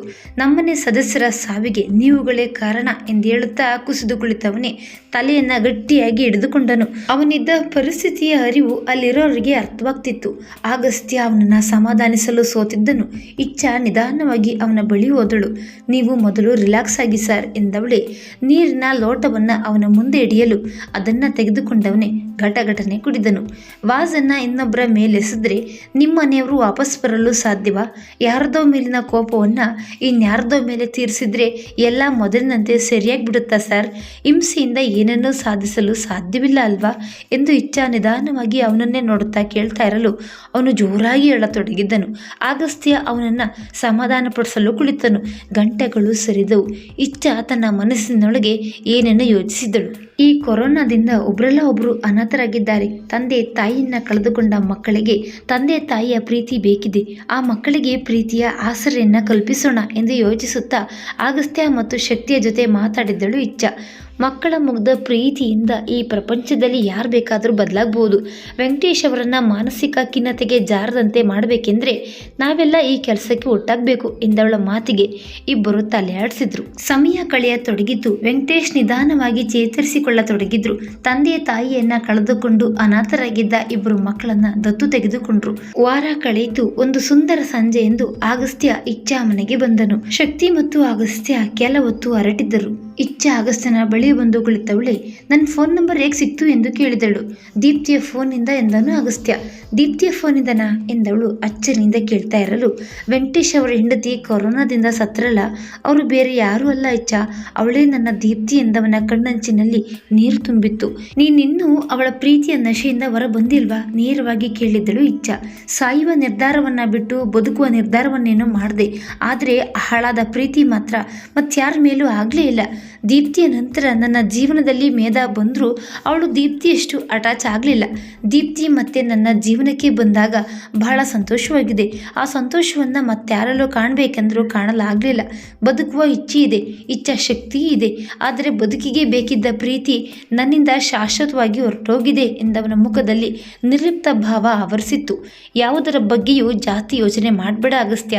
ಈ ಪ್ರಪಂಚದಲ್ಲಿ ನಾವೆಲ್ಲ ನೀರ ಮೇಲಿನ ಗುಳ್ಳೆಯಂತೆಯೇ ಬದುಕಬೇಕು. ಚಕ್ರಪಾಣಿ ಸರ್ ನನ್ನ ಪುಸ್ತಕದ ಹಾಳೆಯಲ್ಲಿ ಹಾಕೊಟ್ಟಿದ್ದ ಆಟೋಗ್ರಾಫ್ ಇನ್ನೂ ಇದೆ. ಲೀವ್ ದ ಲೈಫ್ ಫುಲ್ಲೆಸ್ಟ್ ಎಂದಿದ್ರು. ನಾನೀಗ ಅದೇ ರೀತಿಯಲ್ಲಿ ಜೀವಿಸ್ತಿದ್ದೀನಿ. ನೀನು ಅದೇ ರೀತಿ ಜೀವಿಸಲು ಪ್ರಯತ್ನ ಪಡು. ವಯಸ್ಸು ಮೀರುವ ಮುನ್ನ ಜೀವನ ಸಂಗಾತಿಯನ್ನು ಆಯ್ಕೆ ಮಾಡು. ಪ್ರೀತಿ ಮದುವೆಯ ನಂತರ ಹಾಗೆ ಆಗುತ್ತದೆ ಎಂದವಳೇ ನಗೆ ಬೀರಿದಳು. ಸಂಗತಿಗಳ ನಡುವೆ ಜೀವನವನ್ನು ವ್ಯರ್ಥವಾಗಿ ಕಳೆಯಲು ಇಷ್ಟವಿಲ್ಲ ಇಚ್ಛಾ. ನನ್ನ ಜೊತೆಗೆ ನಾನು ಬದುಕಬೇಕು ಅನ್ನಿಸ್ತಿದೆ. ಒಬ್ಬನೇ ಎಲ್ಲಾದರೂ ದೂರ ಹೋಗಿ ನೆಲೆಸೋಣ ಅಂತ ಅನ್ನಿಸ್ತಿದೆ. ಸರಿಯಾದ ಸಮಯಕ್ಕಾಗಿ ಕಾಯ್ತಿದ್ದೀನಿ ಅಷ್ಟೇ ಎಂದವನ ಕಡೆ ಇಚ್ಛಾ ನೋಡುತ್ತಾ ನಿಟ್ಟುಸಿರು ಬಿಟ್ಟಳು. ಅಗಸ್ತ್ಯ, ನಾವು ಅಂದುಕೊಂಡಂತೆಯೇ ಎಲ್ಲ ನಡೆಯುವಂತಿದ್ದರೆ ಕಷ್ಟ ಸುಖಗಳ ನಡುವಿನ ವ್ಯತ್ಯಾಸ ನಮಗೆ ಅರ್ಥವಾಗ್ತಿರಲಿಲ್ಲ. ನಿನ್ನ ಪ್ರೀತಿ ಸತ್ಯವಾಗಿತ್ತು. ಆದರೆ ವಿಧಿಯ ಆಟದ ಮುಂದೆ ಯಾರ ಆಟವೂ ನಡೆಯುವುದಿಲ್ಲ ಅಲ್ವಾ? ಕೆಲವೊಂದು ಘಟನೆಗಳು ನಮ್ಮ ಹಿಡಿತಕ್ಕೆ ಸಿಗುವುದಿಲ್ಲ. ಅದನ್ನು ಇರುವಂತೆಯೇ ಸ್ವೀಕರಿಸಬೇಕು. ಆಗ ಮಾತ್ರ ನಾವು ನಮ್ಮ ಇಚ್ಛೆಯಂತೆ ಬದುಕಲು ಸಾಧ್ಯ ಎಂದವಳ ಕಡೆ ನೋಡಿದವನೇ ನಗೆ ಬೀರಿದನು. ನಾನಿನ್ನು ಹೊರಡ್ತೀನಿ ಇಚ್ಛಾ. ಜೀವನ ತುಂಬ ಚಿಕ್ಕದಿದೆ. ನನ್ನ ಇಚ್ಛೆಗಳು ಬಹಳ ದೊಡ್ಡದಿವೆ. ಸಣ್ಣ ಜೀವದಲ್ಲಿ ದೊಡ್ಡ ದೊಡ್ಡ ಇಚ್ಛೆಗಳನ್ನು ಪೂರೈಸಿಕೊಳ್ಳುವ ಪ್ರಯತ್ನವನ್ನು ಖಂಡಿತ ಮಾಡ್ತೀನಿ. ಕೊರೋನಾದಿಂದ ನರಳುತ್ತಿರುವ ಜನರ ಜೀವನದಲ್ಲಿ ಮತ್ತೆ ಬದುಕುವ ಇಚ್ಛೆಯನ್ನು ಜಾಗೃತಗೊಳಿಸಲು ಸಹಾಯ ಮಾಡ್ತೀನಿ. ಇದಕ್ಕೆ ನಿನ್ನ ಸಹಾಯ ನನಗೆ ಬೇಕೇ ಬೇಕು. ಇಚ್ಛಾ, ನೀ ನನ್ನ ಸ್ನೇಹಿತೆಯಾಗಿ ಸಹಾಯ ಮಾಡ್ತೀಯ ತಾನೆ ಎಂದನು ಅಗಸ್ತ್ಯ. ಒಂದು ಷರತ್ತಿನ ಮೇಲೆ ಸಹಾಯ ಮಾಡ್ತೀನಿ ಎಂದವಳೇ ನಗೆ ಬೀರಿದಳು. ಎಂತಹ ಷರತ್ತು ಎಂದು ಕೇಳಿದಾಗ, ನೀನು ನಿನ್ನ ಹಳೆಯ ಜೀವನದ ಬಗ್ಗೆ ಇನ್ನೆಂದು ಯೋಚಿಸಲು ಹೋಗಬಾರ್ದು. ಸದಾ ಹಸನ್ಮುಖಿಯಾಗಿರಬೇಕು. ಐ ಪ್ರಾಮಿಸ್ ಯು ಇಚ್ಛಾ. ಇನ್ನೆಂದು ನನ್ನ ಹಳೆಯ ಜೀವನದ ಬಗ್ಗೆ ಯೋಚಿಸೋದಿಲ್ಲ. ಇಂದಿನ ಬಗ್ಗೆ ಮಾತ್ರ ಯೋಚನೆ ಮಾಡ್ತೀನಿ. ನಾಳೆಯನ್ನ ನಾಳೆಗೆ ಬಿಟ್ಬಿಡ್ತೀನಿ. ನಾಳೆಯ ಬಗ್ಗೆ ಎಂದು ಯೋಚಿಸೋದ್ರಿಂದ ಏನು ಪ್ರಯೋಜನ ಹೇಳು ಎಂದವನ ಮಾತಿಗೆ, ನಿನ್ನ ಮಾತು ನಿಜ ಅಗಸ್ತ್ಯ. ಆದರೆ ಈ ನಿನ್ನ ಸ್ನೇಹಿತೆ ಇದ್ದಾಳಲ್ಲ, ಇವಳು ಇವತ್ತಿನ ಬಗ್ಗೆ ಯೋಚಿಸೋದಿಲ್ಲ, ನಾಳೆಯ ಬಗ್ಗೆ ಯೋಚಿಸೋದಿಲ್ಲ. ಇನ್ನು 10 ವರ್ಷ ಬಿಟ್ಟು ತಾನೇನಾಗ್ಬೋದು ಎಂಬುದರ ಬಗ್ಗೆ ಸದಾ ಯೋಚಿಸ್ತಿರ್ತಾಳೆ ಎಂದನು ಶಕ್ತಿ. ಆಂಟಿ ಆಗಿರ್ತಾಳೆ ಇನ್ನೇನು ಎಂದು ಅಗಸ್ತ್ಯ ತಮಾಷೆಯಾಗಿ ಹೇಳಿದಾಗ ಅವನ ತೋಳಿಗೆ ಗುದ್ದಿದ್ದಳು ಇಚ್ಛಾ. ಇಚ್ಛೆಯ ಒಳಗಿನ ಶಕ್ತಿ, ಶಕ್ತಿಯ ಒಳಗಿನ ಇಚ್ಛೆ, ಇವೆರಡರ ಪ್ರತಿರೂಪವೇ ನೀವಿಬ್ರು ಎಂದು ಅಗಸ್ತ್ಯ ಹೇಳಿದಾಗ ಅದಂತೂ ಸತ್ಯ. ಇಚ್ಛಾಗೆ ಶಕ್ತಿ ಇರದಿದ್ರೆ ಯಾವ ಕೆಲಸವೂ ನಡೆಯೋದಿಲ್ಲ. ಅದೇ ರೀತಿ ಶಕ್ತಿಗೆ ಇಚ್ಛೆಯೇ ಇರದಿದ್ರೆ ಆ ಶಕ್ತಿಯೇ ವ್ಯರ್ಥವಾಗುತ್ತದೆ ಎಂದವಳೆ. ಕಾಫಿ ಎಂದು ಇಬ್ಬರಿಗೂ ಕೇಳಿದಳು. ವೈನಾಟ್ ಎಂದನು ಅಗಸ್ತ್ಯ. ಮೂವರು ಅಲ್ಲಿಂದ ಡೈನಿಂಗ್ ಹಾಲಿನ ಕಡೆ ಹೆಜ್ಜೆ ಹಾಕಿದ್ರು. ಮತ್ತೊಂದು ಕಥೆಯೊಂದಿಗೆ ಭೇಟಿಯಾಗೋಣ. ಧನ್ಯವಾದಗಳು.